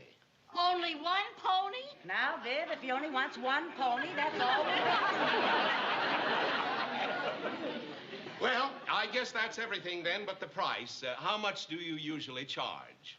How much do we usually charge, Viv? How much do you usually pay? Well, that's up to you people. You know best what these sort of things run. How much do you usually charge? How much do you usually pay? Well, what do you say to $15? $15? $15? We've invited 10 children, so that'll come to $150. We'll take it. Oh, it's a deal, yes, yes. Oh, we'll see you on Saturday then, Mr. Sanford. Yes, we'll be over at your place early to set things up. Fine. And here's my card with my address. Thank you. Goodbye. Goodbye, sir. Thank you. Yes, sir? Don't forget, only one pony. Oh, I'm so glad you reminded me. I might have brought the whole herd. Goodbye. Goodbye.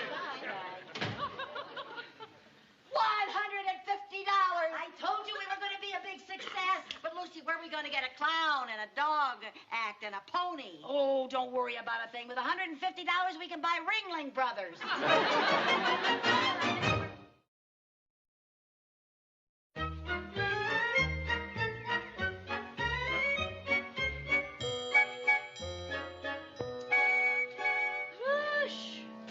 Where have you been? We couldn't have plain old chocolate and vanilla ice cream. Oh, no. We had to have ice cream molds in the shape of circus animals from Ridgeberry. Well, Ridgeberry's only 5 miles away. How come it took you an hour and a half? I ran out of gas. Well, it doesn't take an hour and a half to get gas, Viv. Getting the gas only took 5 minutes. What took all the rest of the time was going and pawning my ring to pay for the gas. Honestly, that ring has been in the pawn shop more often than I All care right, to Viv, mention. calm down. We'll get your ring back. Mr. Sanford already gave me his check for the party. He did? Yeah. Thank goodness. How does the table look? It just looks great, girl. Thank you. That's cute. Aren't they darling? Lucy, I'm still awful worried about you doing the dog act. Why? Are you sure that the trainer can't make it? Now, he told us from the very beginning that he had another engagement. But do you know what you're doing? Of course I know what I'm doing. The dog and I have been working with the trainer for 3 days. We're going to be a smash. Listen, after this party, we can go on Ed Sullivan's show. Yeah. Where is he? He's out in his box taking a nap. See, we rehearsed the act all morning. What kind of tricks can he do? Oh, Viv, wait till you see him. He's just wonderful. He jumps through a hoop, he turns somersaults, he balances on a great big ball, and he walks a tightrope with a parasol. Oh, my You don't believe goodness. it, son. No wonder he's taking a nap. Yeah. I hope you haven't rehearsed him too much. Oh, no, not Thunderbolt. He's a real trooper. Well, come on, we got to get the balloons all blown up. We got a lot to do. Everything's going to be so wonderful. What's that? That's a helium tank. Oh? Yeah, well, I'll blow him up and you tie the string on him, see? Okay. Oh, well. Isn't that beautiful? Uh-huh. There we are. How many balloons do we have to blow up? Oh, gee, I don't know. Let's see, there's 10 kids, about 3 apiece. Well, maybe about 40, so we have plenty. Now, you tie the string on this good and tight. Okay. Okay? There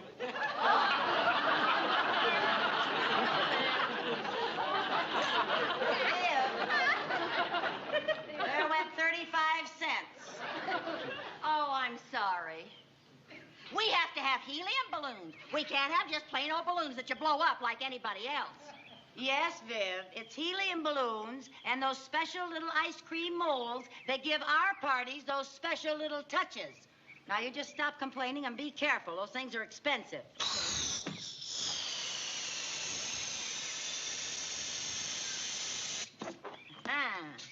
By the way, your pony arrived. He's out in the garage. Good. My pony. Yes, I put you in charge of the pony rides. Why me? Why not you? Viv, I'm doing the dog act. I'm in charge of the games. I made the decorations. I hired everybody. I should think you'd be glad to do your share.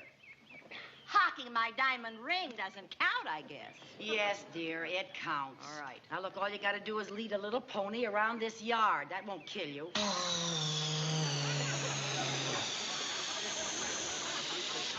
Some of these sound like they're in agony. Pony around the yard, Ted. Kids, I better have to go around about 100 times. They all want to ride on the pony. Okay, honey, stop griping. You're lucky I didn't throw a saddle over you.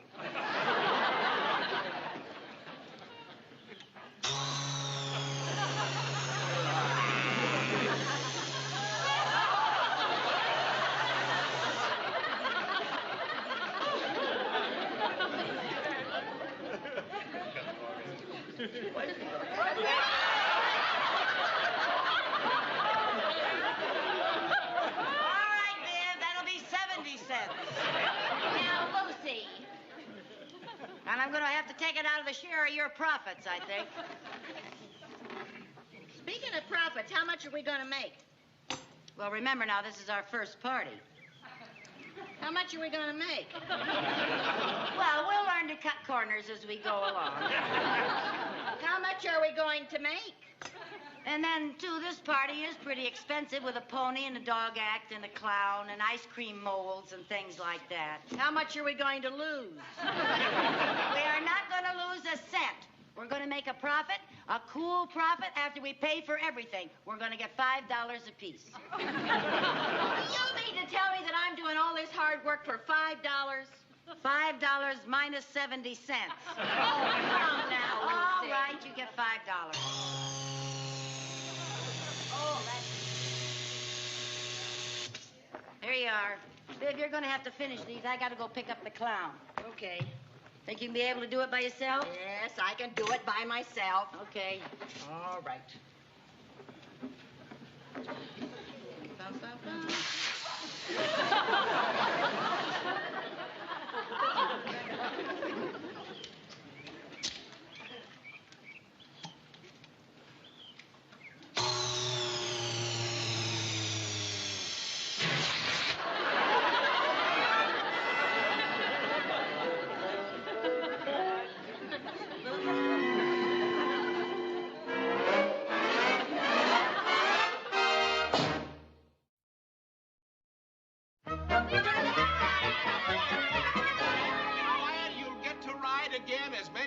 As you want to. Now, boys, you have to line up, though. That's the best way to do it. Get in line, and you'll all get to ride the pony as many times as you want to. There you are. I get to ride the pony next.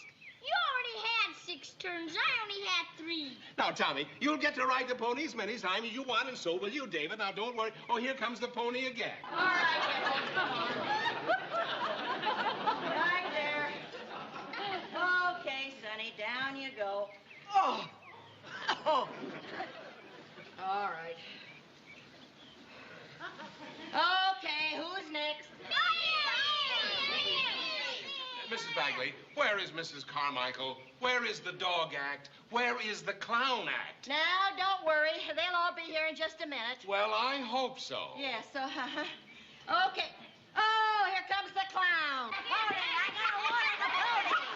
I gotta water the pony. That's what I gotta do is water the pony. You're gonna tell me where the pony is, huh? Well, where is the pony? Oh, there's the pony.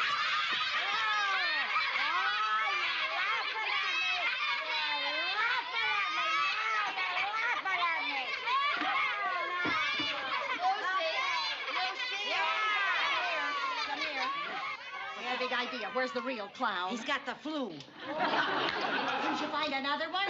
For your information, Danfield is not the clown center of the world. Birthday boy is next. All Take right, the little birthday boy. Little birthday boy boy's been around 31 times. Well, it's his birthday now. You give him a nice ride, cowboy. Get a go on there now. Hi-ho! Get a go on there. Toot your whistle, blow your horn, shoot your gun.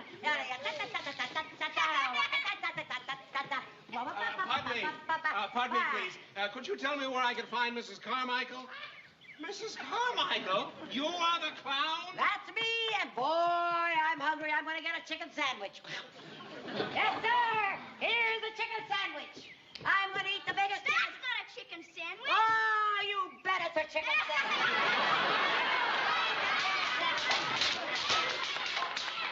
What happened? What happened? What happened? Dimples ran away. Ran away? Oh, Tommy, my boy, are you all right? What do you mean, you people bringing a pony you can't manage? Well, can't we help it if she was gun-shy? I'm paying $150. What do you know? It's time for the dog act. There, go get the dog. Get the dog. Okay, fellas. Everybody sit in here. I'm going to show you the world's greatest trick dog. Yes, sir. Ladies and gentlemen, introducing the world-famous trick dog. There he is, the one and only Thunderbolt.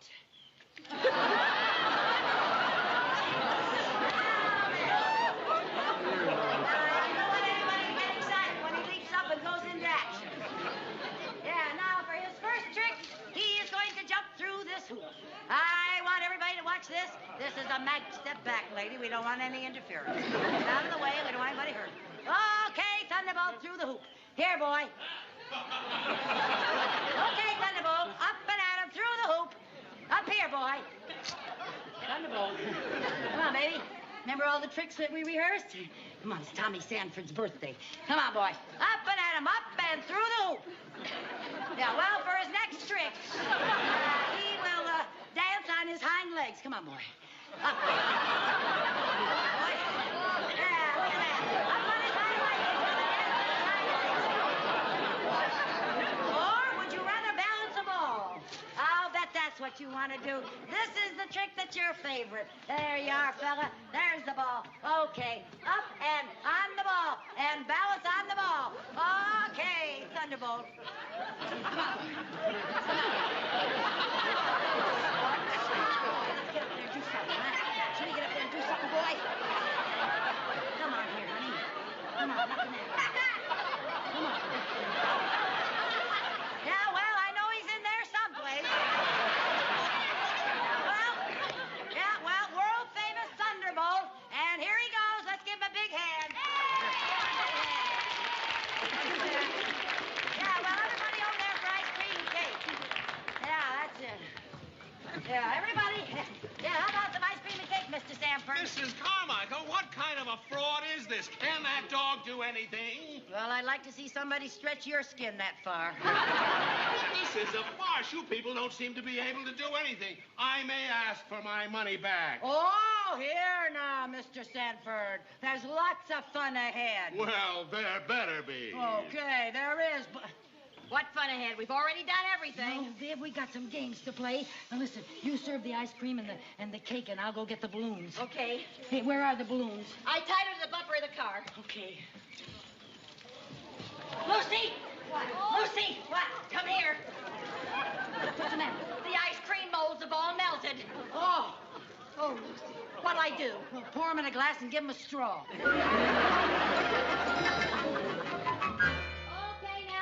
Finish your cake, because in a few minutes you're going to have some beautiful balloons. Viv! Oh, Viv! Oh, Viv!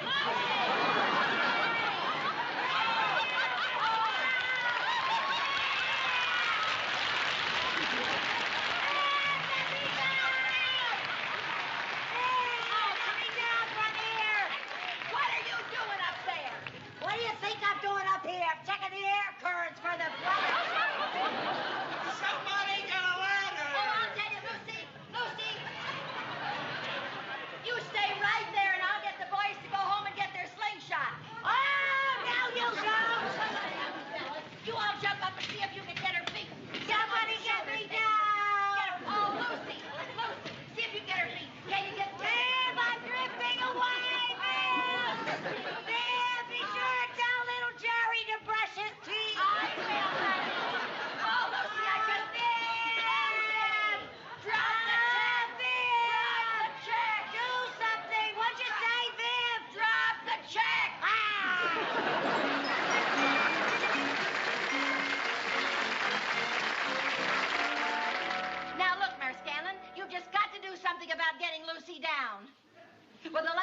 word, she was floating over Grandma Sutton's on Old Long Ridge Road. Yes, she knocked over Grandma's TV antenna. We think she's headed toward Ridgeberry. Now, there must be something you could do. Send for the hook and ladder from New Rochelle. Well, you just listen here, Mayor Scanlon. All I can say is, in the next election, you're not going to get my vote. Or Lucy's either, if she ever comes down.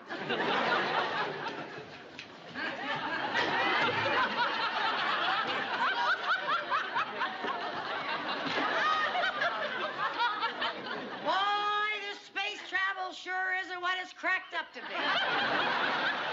Are you all right? Well, I think so. I got sort of used to being up there.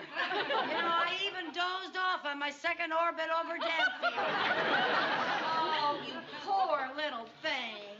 Oh, you know, Viv, you haven't lived until you've drifted the wrong way through a flock of geese.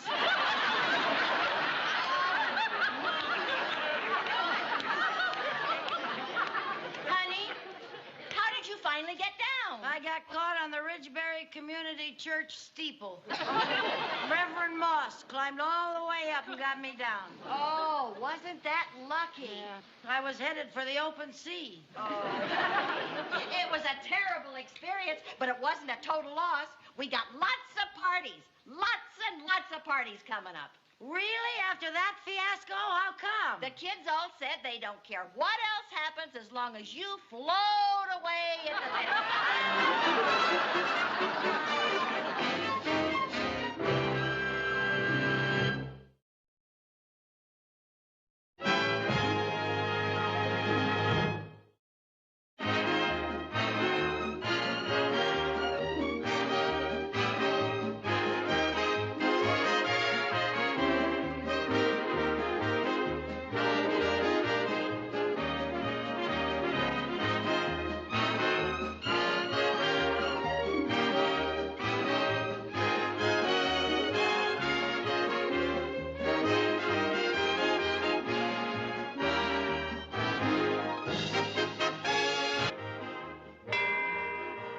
Co-starring Vivian Vance.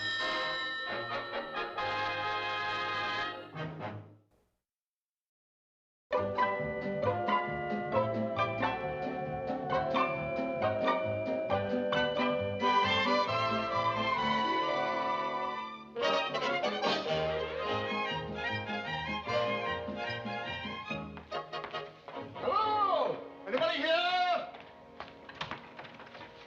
Oh, Professor Gitterman. The one and only at your service. Well, we're all ready to start our rehearsal for you, sir. Oh, good. I'm on a very tight schedule tonight. I have 2 voice pupils waiting for me at my studio. Oh. And then I'm to appear tonight for the Danfield Literary Society at 8 o'clock in excerpts from my readings from Cyrano de Bergerac. Oh, well, we certainly appreciate your taking your time to help us. It's really wonderful of you. Yes, isn't it? Shall we commence? Okay. Okay, girls, here we go.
Well, sir, that's our opening. What did you think of hello? Goodbye. What do you mean by that? Now, then we know the the number's a little rough, but we've only been rehearsing for 5 weeks. Hey, good for that. All right, now wait, girls. We have asked Professor Gitterman to come here and help us with our show, so let's please hear what he has to say. Professor, what do you suggest we do with the opening number?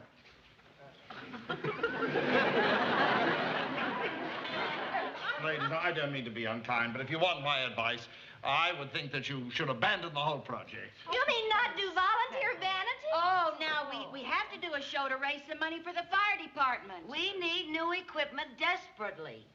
Well, wouldn't it be easier to patch those leaky hoses? Now, look, we got to put on some kind of a show. The tickets are sold, the auditorium is rented, and people are going to come in here and they're going to expect to see something.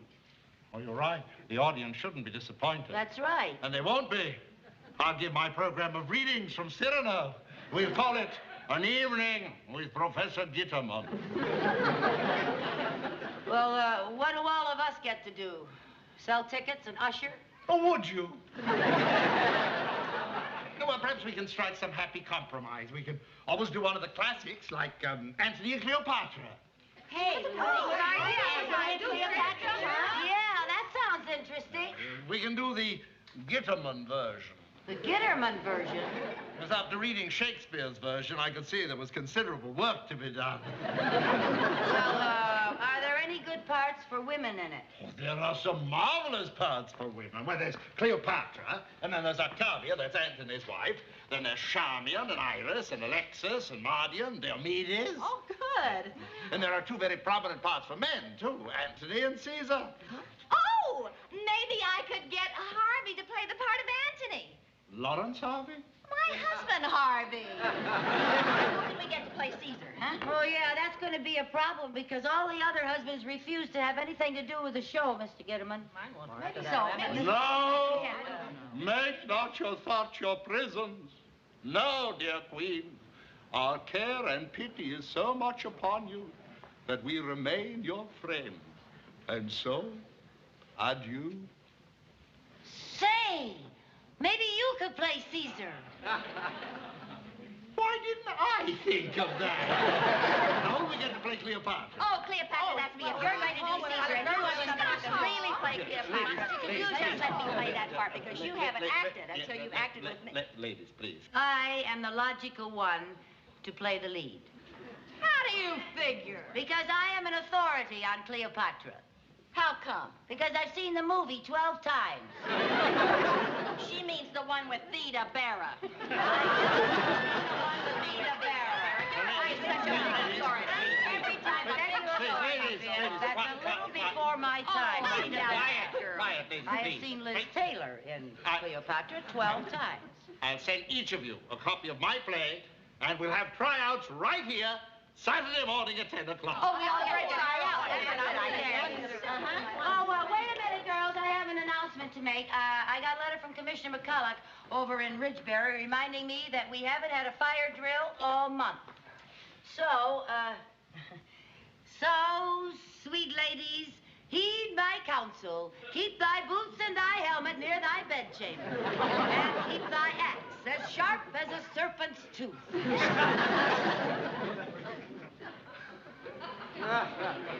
Lucy, what are you trying to do?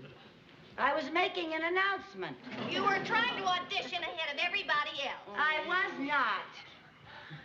I guess when you have a feeling for Shakespeare, it just bubbles out. Yes. Well, I've got to be going. I've got an appointment. I'll see you all Saturday morning. Good night, good night. Parting is such sweet sorrow. That I shall say good night till it be morrow.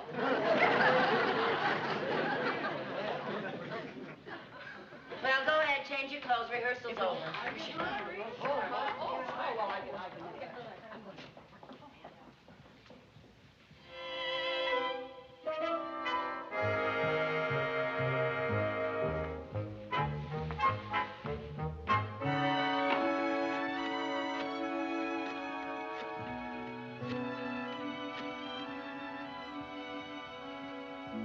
Hello, Commissioner McCulloch. This is Captain Carmichael of the Danfield Volunteers. Yes, about our having a fire drill as soon as possible. I think you're absolutely right. If I may make a suggestion, how about calling a drill for this Saturday morning at 10 o'clock? Thank you, Commissioner. Goodbye.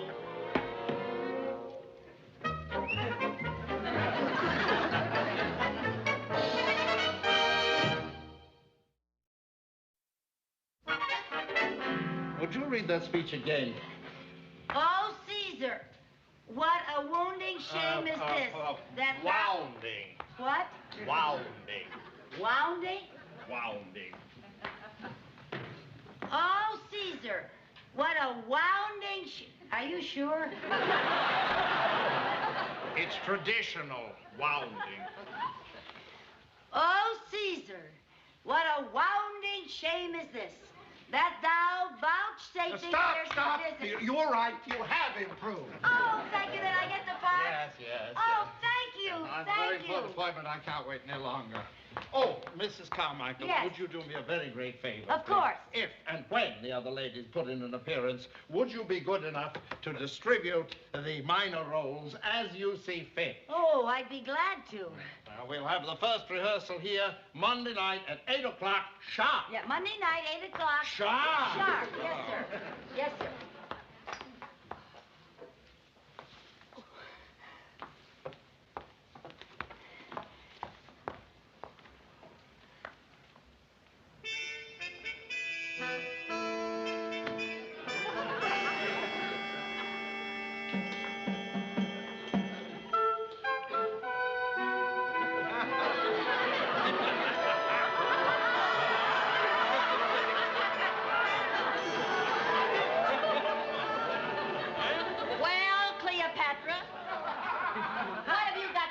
yourself. How do you know I got the part? We met Professor Gitterman outside, and he told us. Yes, he was very upset you girls were late. Where have you been? You know perfectly well where we've been. At the firehouse. For a fire drill that you called so we couldn't be here. Listen, Lucy, about the play. Oh, yes, the play. Now, girls, Professor Gitterman has asked me to cast the rest of the parts. Oh, Lucy, speaking of casting, my Harvey will not do the part of Anthony. Why not? He says he refuses to prance around the stage in a dress. It is not a dress, it's a toga. I told Harvey that, and he said, toga schmoga. I am not allowing all of Danville to see how bow-legged I am. Well, we'll just have to get somebody else. Now, let's see. Audrey, you play Octavia. Anthony's Wyad. And, Franny, you get the plum role of Charmian. Charmian? Yes, that's Cleopatra's first attendant. Wow. It's very good. Mary Lou? Yes? You're Iris. Thank you. And Colleen, where are you? Here I am. Oh, you play Alexis. Thank you. And, Viv, honey? Because you're so talented and versatile, you get to play 3 parts. Mardian, Diomedes, and Phobia. Okay, girls, that's it. Rehearsal, 8 o'clock, Monday night. And don't forget, and don't be late. Well, Cleopatra Carmichael, this is about the lowest thing you've ever done. Oh, now, Viv, don't be such a poor loser. Look at it this way. You get a chance to play 3 parts, and I only play 1. Big deal. I happen to know that Fulvia dies before the play starts. Yes, dear, but it is a key role. The play can't start until she dies. I also know that the combined speeches of Mardian and Diomedes consist of hark, be gone, and fie. Now, look, those speeches may seem short, but they're at such key spots, you hold the whole play together. Oh, come now, Lucy. The asp has more lines than I do. Viv, I got a wonderful idea. I'll bet. No, really. You are going to play Antony. Anthony? Yeah. Oh, I can't play a man. Why not? In Shakespeare's day, the women's roles were taken by men, so why can't we do the reverse? Oh, I don't know. Oh, now, Viv, listen, it's such a big role, and you get billing above Cleopatra. You know, Antony and Cleopatra. Oh, Viv, come on, say you'll do it. It's such a juicy part. Remember, you get to fall on your sword and die a slow death. How slow can it be? How slow do you want it? 4 minutes? You got it. 4 minutes? That's right. I'll do it. Okay.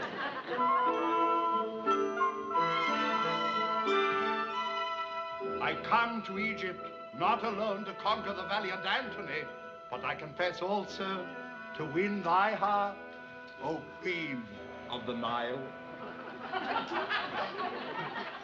Almighty Caesar, you have conquered us both.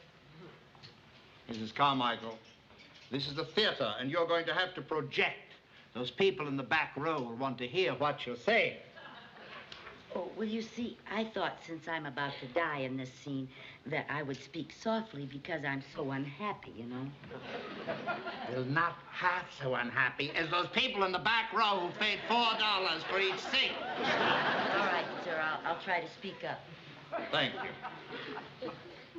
But I confess also to win thy heart, O Queen of the Nile. Almighty Caesar, you have I said project, not blast off. I'm sorry, sir. And so, farewell. Farewell, brave Caesar. Alas, when Caesar doth return, this queen shall be dead.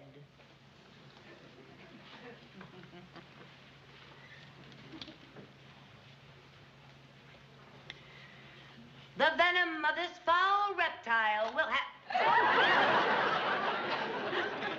Okay, who's a wise guy? I can't help it. This is the only snake I could find. Well, you're going to have to get another one. I'll try. Apparently everybody's doing Cleopatra. This is the last asp in town.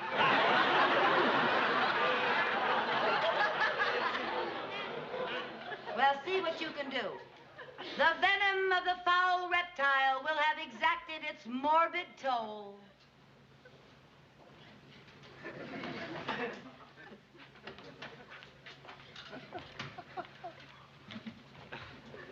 Antony, my noblest love, Ere I do combat with mighty Caesar and lay down my life in this most noble cause, my aching heart cries out, farewell, farewell. 'Tis but a brief farewell, dear Antony. A monstrous reptile's deadly venom e'en now winds its way toward my broken heart.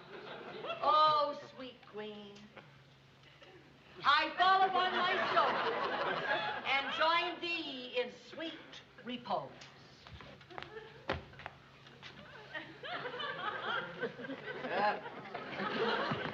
Oh, Antony, speak to me thy farewell words of love. I am dying, Egypt, dying. The venom is gnawing at my vitals. I, too, am dying. Oh, queen, the end is near. Alas, we die together.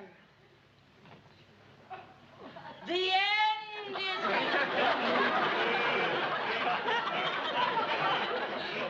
My spirit is going. 'Tis done. The end is near.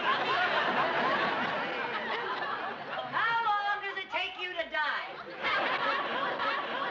I am not going to die until after you die. Why should I die first? Cleopatra is the star. Well, Antony has top billing, remember? Antony and Cleopatra. In Shakespeare, you always die alphabetically. You just made that up. I did not make it You've up. always got something on the tip of your tongue to say. Someone told me that. Who is an authority on it now? Die alphabetically. Please. I'm waiting in the wings for my entrance. What seems to be the trouble? I am not going to die until after she dies. Well, I'm not going to die until she dies. Ladies, please, you seem to be forgetting something. As soon as you both die, I have my big soliloquy. Also, once I start to speak my lines, you will both remain dead. Dead, you understand? Dead as an Egyptian doornail.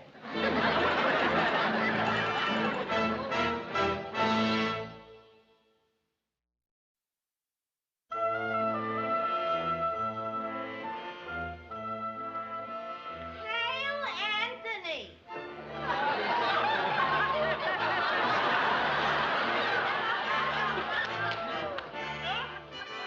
Know, my hearts, I hope well to tomorrow, and will lead you where rather I'll expect victorious life than death and honor. Cleopatra approaches.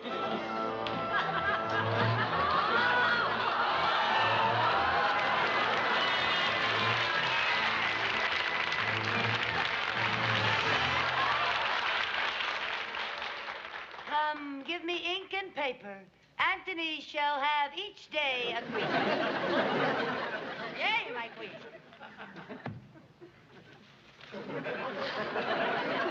Here, my queen. Did I, Charmian, ever love Caesar so? Nay, my queen.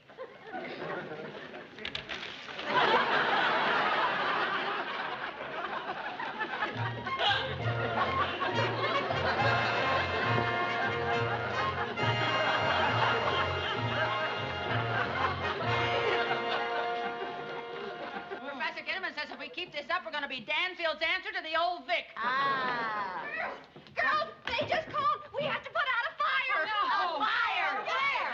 After us in Cobb's Lane. Oh, for heaven's sake, what a time to have a fire. The play isn't finished. We haven't played our big dying scene yet. That doesn't matter. Come on. Wait a minute, Audrey, where'd you say the fire was? Cobb's Lane. Well, now look, you have to drive the fire engine past here to get to Cobb's Lane, so you can pick Viv and me up at the stage door. Yep, by the time you get here, we will have died and the play will be over. What about your uniforms? Yeah, well, you get them and we'll put them on the truck. Yeah, All right, I'll be back in 3 minutes. Now, you girls hurry. Okay, we'll hurry. Let's go, girls. Gee, 3 minutes. Do you think we can die that fast? I will if you will. Okay, I will.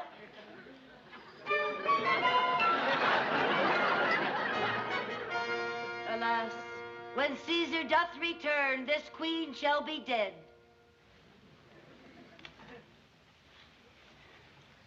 The venom of this foul reptile will exact its morbid toll.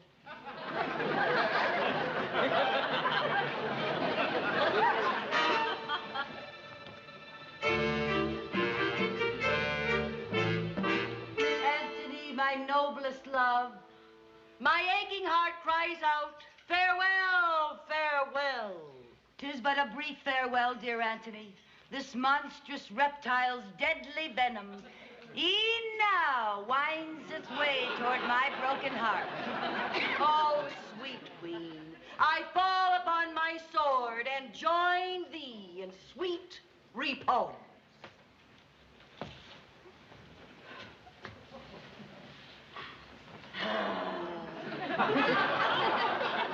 Oh, Anthony, speak to me thy farewell words of love. I am dying, Egypt, dying.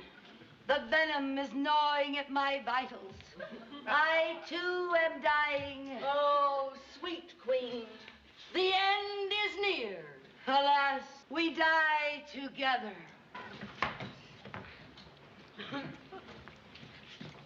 Fare thee well, O queenly queen. Now boast thee death. In thy possession lies, alas, unparalleled. The end! She shall be buried by her My Anthony. spirit is Your going. will. My spirit is going. 'Tis done. Fare thee well, O queenly queen. Oh, Anthony, I have followed thee My to this, spirit but we is do going.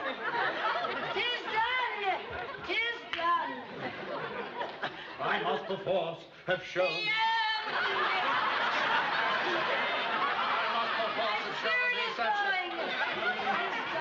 Day as we could not solve The it. end!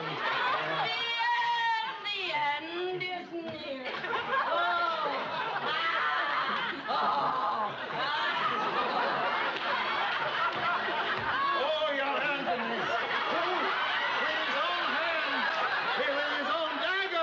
has stabbed himself to death. Death. Farewell, oh queenly queen. My spirit is going. 'Tis done. 'Tis done. Can this be the ghost of Cleopatra, who with her own hands has tamed this venomous reptile and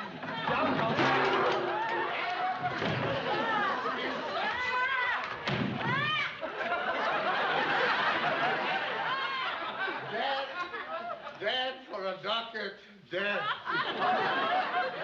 But yet, let me lament with tears as sovereign as the blood of hearts. My brother, my competitor in all design, my maiden empire, friend and companion in the front of war, the arm of my own body. And this heart and mind is Spirit is going. 'Tis done. Oscar, we're unreconcilable, and believe Caesar's no merchant to make price with you of things that merchants. So, therefore be cheered. Make not your thoughts no prison, no, dear queen. For The end is here.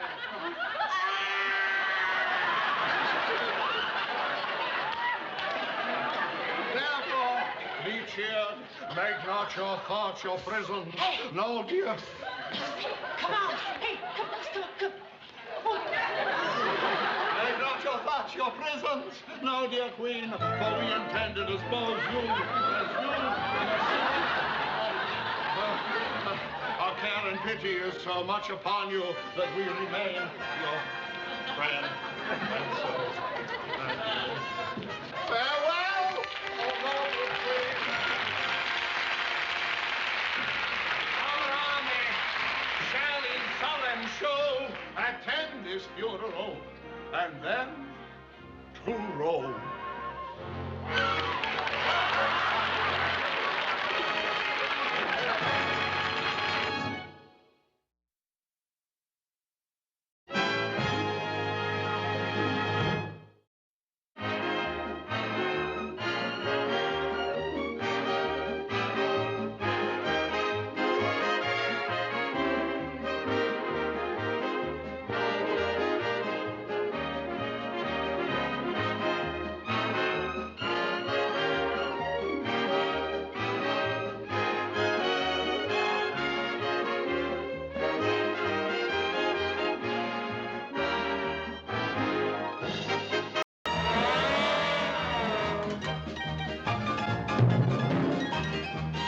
Co-starring Vivian Vance.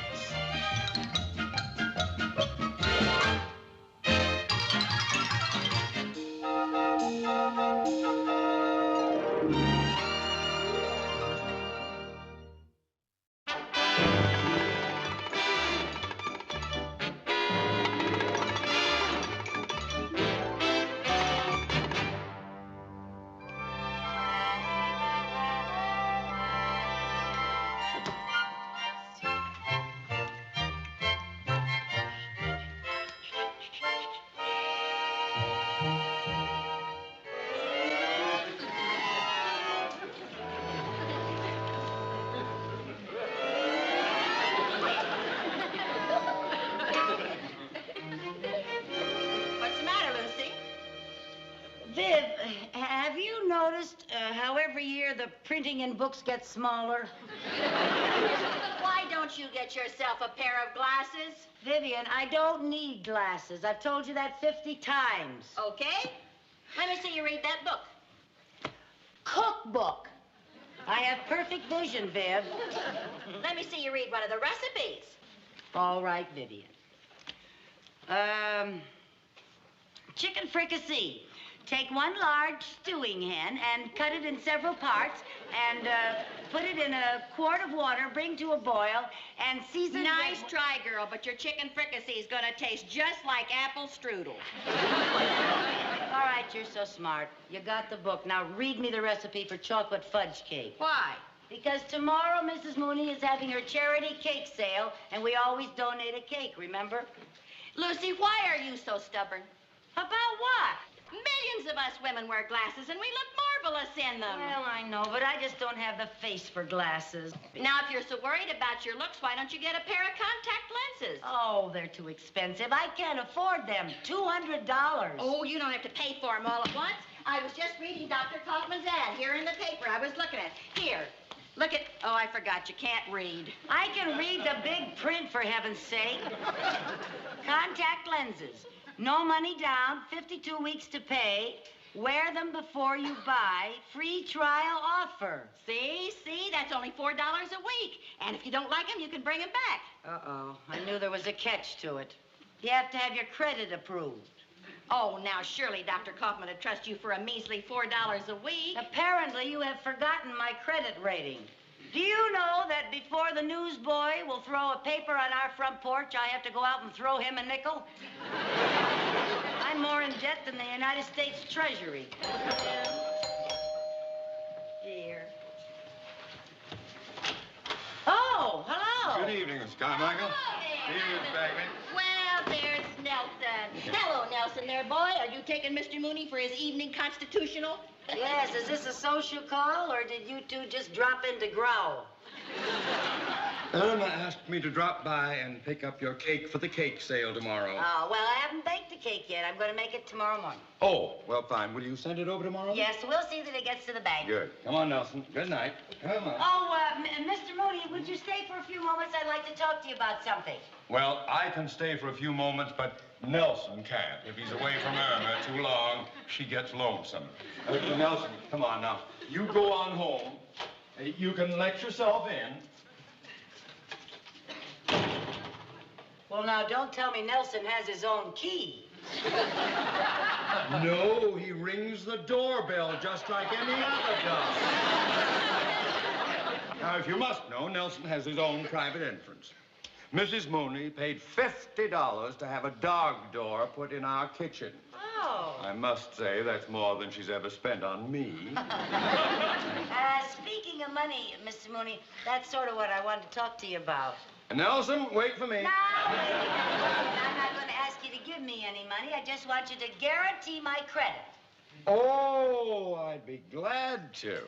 As your banker, I can guarantee your credit couldn't be worse. Oh, you only have to guarantee $4 a week. Yes, and it's just for 52 weeks. That's over $200. What, do you intend buying, a yacht? Now, Mr. Mooney, she just wants to get a pair of those contact lenses. Yes. Mrs. Carmichael, if you need glasses, buy glasses. They don't cost so much. I know, but I just don't have the face for glasses. If glasses were good enough for Benjamin Franklin, they're good enough for you. I want them for reading, not flying a kite. No contact lenses. Suppose you don't like them. That's $200 down the drain. Oh, but Dr. Kaufman says that I can have a free trial offer. Suppose you broke them. That's $200 down the drain. Oh, Mr. Moon. What if you lost them? $200 down the drain. Oh, isn't that drain stuffed up yet? All right, wait a minute. I'll make a deal with you. If anything happens, you can take it out of my allowance for the next 6 months. Well, it's against my better judgment, but all right, I'll go and see Dr. Dr. Kaufman. Yes, I'll call him in the morning and vouch for your credit. Oh, thank you so much. Hello there, Nelson. What are you doing here? Nelson, why did you come back? Oh, he has a note for me. He brings you notes? Oh, yes. Irma keeps in touch. Oh, she wants me to hurry home and drive her to the wrestling matches. Oh, is Irma a wrestling fan? No, she's a wrestler. Come on, out you go, come on. Viv,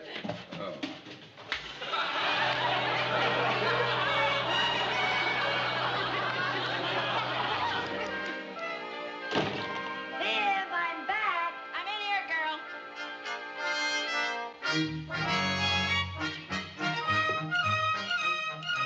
Well, how do I look? All right.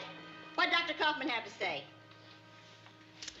Chocolate fudge cake, 2 cups of flour, 2 teaspoons of baking powder, 1 1/2 cups of sugar, 4 teaspoons You're of wearing cocoa. them.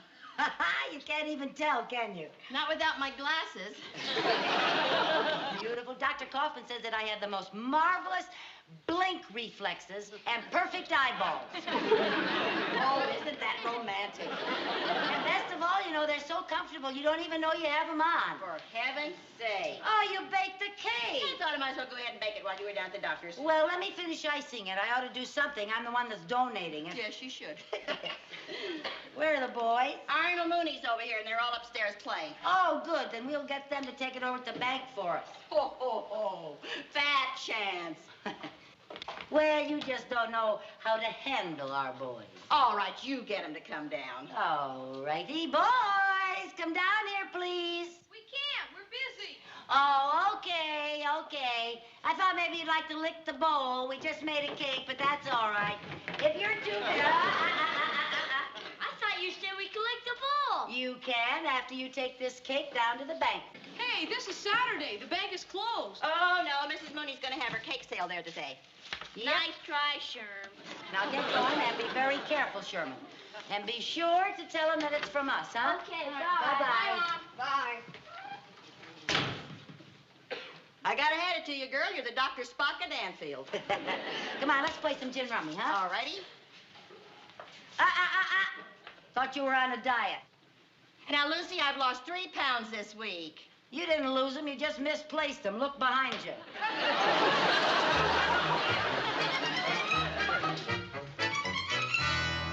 Maybe I can win back some of that $400,000 I owe you.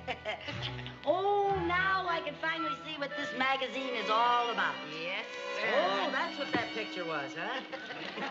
It's your deal.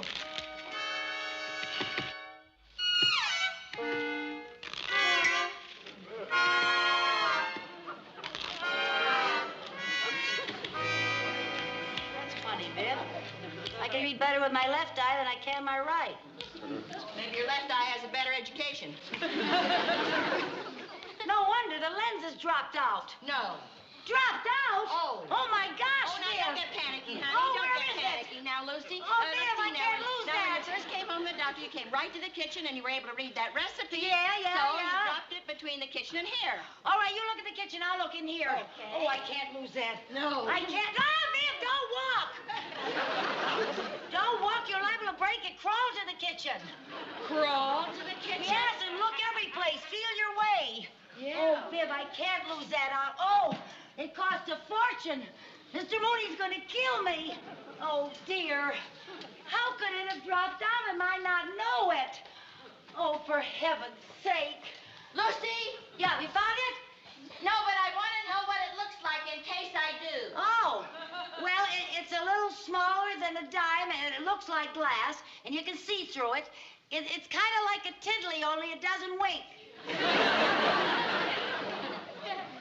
Lucy, guess what I found under the stove?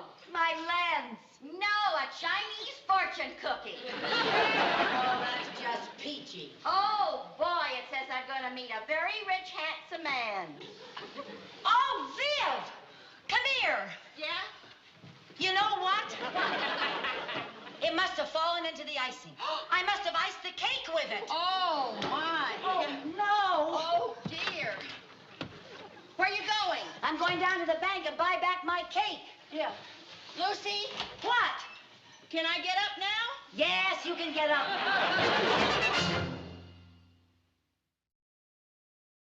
Viv! Oh, Viv! Viv, open I'm the coming, door. I'm coming. Good heavens, what's the matter? Come in.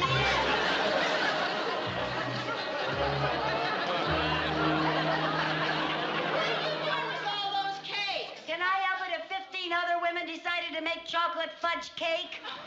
Well, for heaven's sake, why did you buy them all? Because they all looked alike. That's why I had to buy them all. Now, you might drop them. Well, for heaven's sake, don't stand there and give me instructions. Help me. Oh, want me to take off some of Oh, them? please, Vivian, they're heavy. Hurry up. I'll get them for you.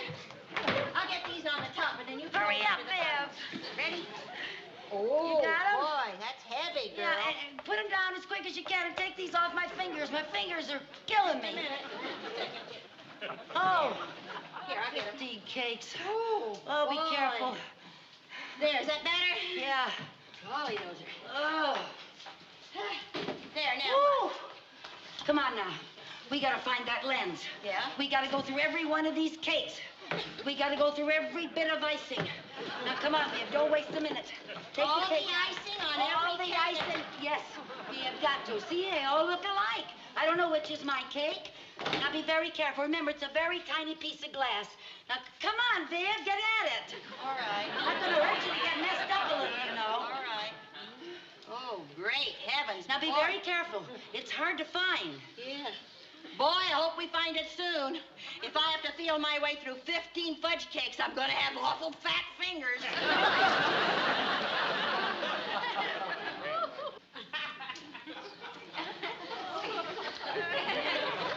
Vivian, don't lick your fingers. You're liable to swallow it. So what? How many calories can a contact lens have? See.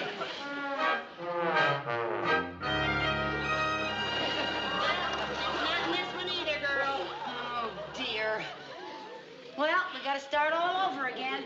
Oh, come on now, Lucy. My hands are already two fudge sickles. Vivian, the lens must be in here someplace. I got to find it. Now, let's try once more. Oh, right. Now, come on.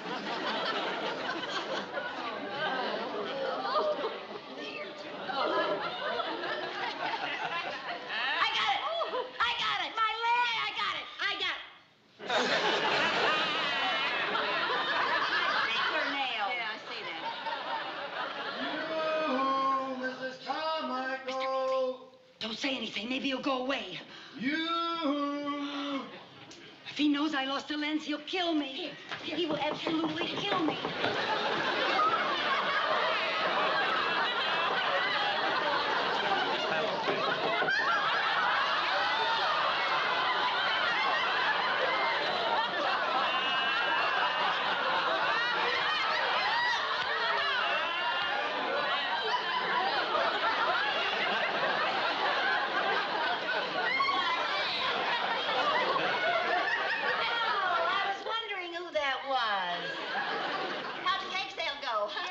Oh, it's all over, yes. We sold out in 2 hours. Thanks mostly to you, Mrs. Carmichael. Oh, well, think nothing of it. I'm always glad to do my bit for charity. Forgive me for asking, but why did you buy 15 chocolate fudge cakes? Oh, well, you know Viv, she eats like a horse. Just one more question. Why did you mess up the 15 cakes? Cakes? Mess up what cakes? The cakes you're hiding there on the table. Oh, these cakes. Yeah. Why did you mess them up?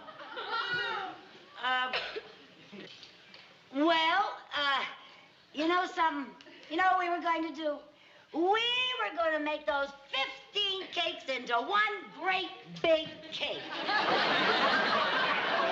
Yes, you see? One great big cake. Yes, one great big beautiful cake. You see, Viv's birthday's coming up, and we have to have a great big cake to accommodate all those candles.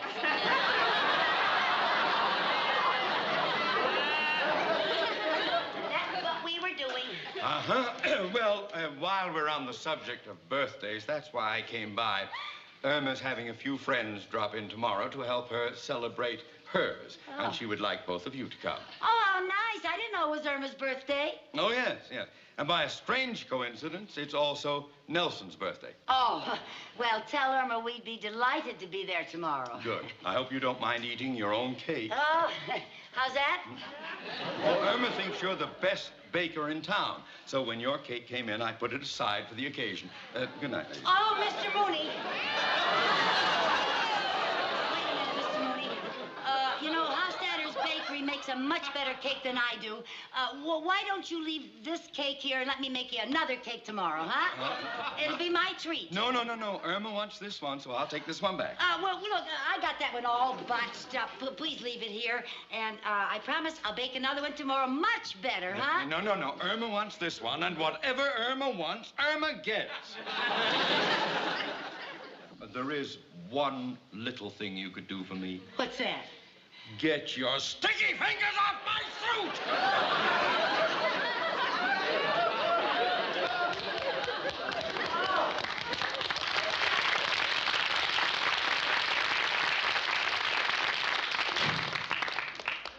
you know he'd get my cake? We got to get that cake back, Viv.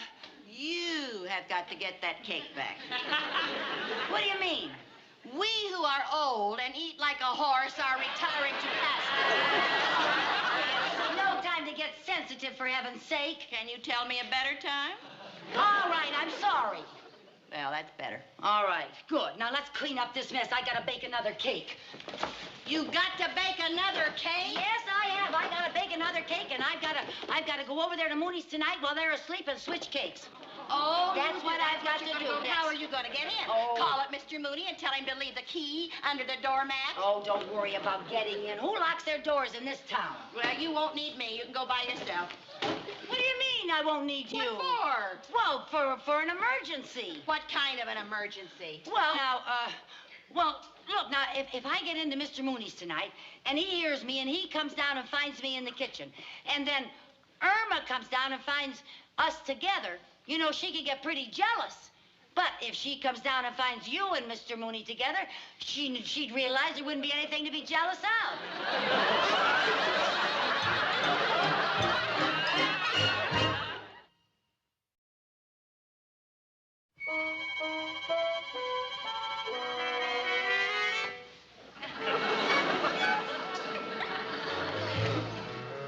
Oh, Viv, I'm stuck. Huh? Give me a push, I'm stuck. Oh, did you have to shove me that hard? Well, I thought it'd help if I got a running start. Oh, for God's sake. Get the cake. Oh, the cake. Hurry up. Here it comes. Okay. Nobody ever locks their doors. Shh. Lucy. What? Lucy, I'm stuck. You can squeeze through. Pretend it's a girdle. Lucy, I'm really stuck. Exhale all the air in your lungs. That's not the part that's stuck. Come on, help me now. I helped you. You got stuck too, you know. Okay, come on. Oh, that's it. That's it. You think he's got enough locks on those doors, girl? Come on now. We just gotta find my cake. Okay. And I think it's in the pantry. Okay. Come on.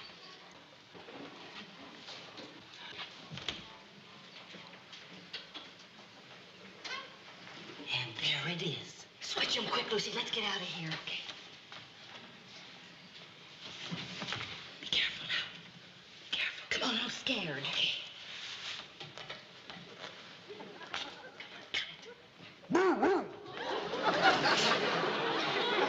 Nelson, it ain't the Beatles giving a concert. Oh, now, Nelson, there's nobody here in the living room. The kitchen? Well, I'll take a look.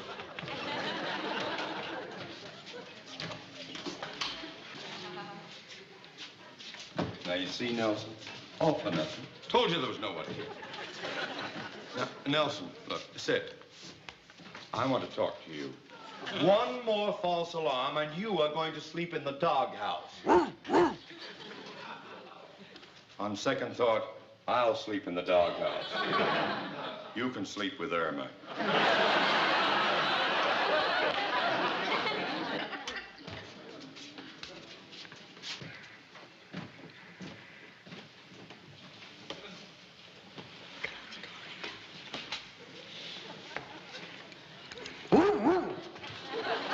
Hungry?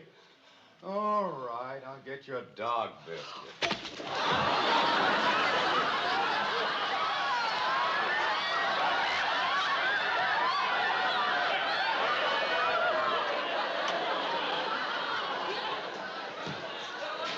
Now, let's see, where I'm gonna keep those dog biscuits. Sit.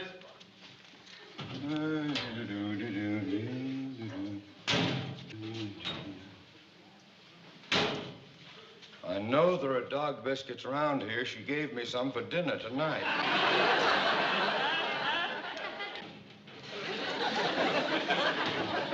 Nelson, do you know where she keeps them?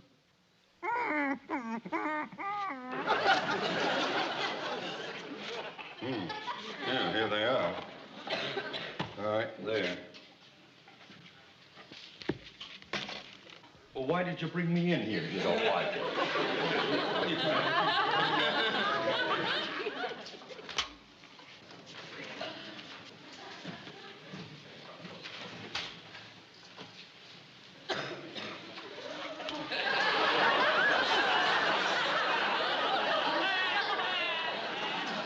I'm sorry about your face, Viv. Oh, it's entirely my fault. My face shouldn't have been where it was, on the front of my head. Viv, your nose. My nose. What's the matter with my nose? My nose. Oh, still. What's the matter with my nose? My lens. It's right on the end of It's it. on my nose. Keep your head down so I can get it. I found it. I found Found it. it. I found it. Now, if you want to go for a walk, Nelson, go by yourself. Good night. Oh, thank goodness. Now we can get this messy cake home, and Mr. Mooney will never know the difference, and I've got my lens. Come on. Go on, I'll give you a push. Okay.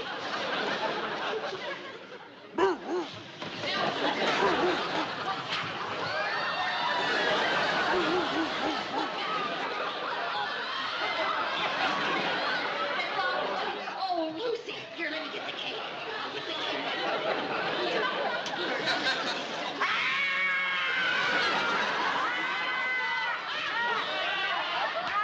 You frightened us. Well, I intended to. Would you two women kindly explain what you're doing, prowling around in my kitchen? Well, Mr. Mooney, you see, Lucy was going to ice this cake.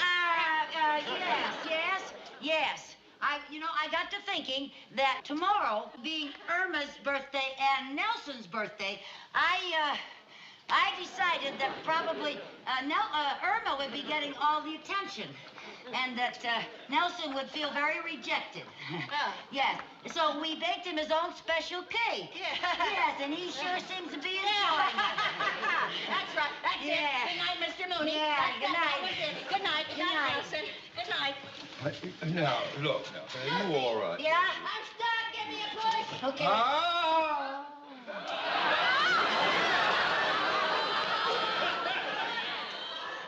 Allow me.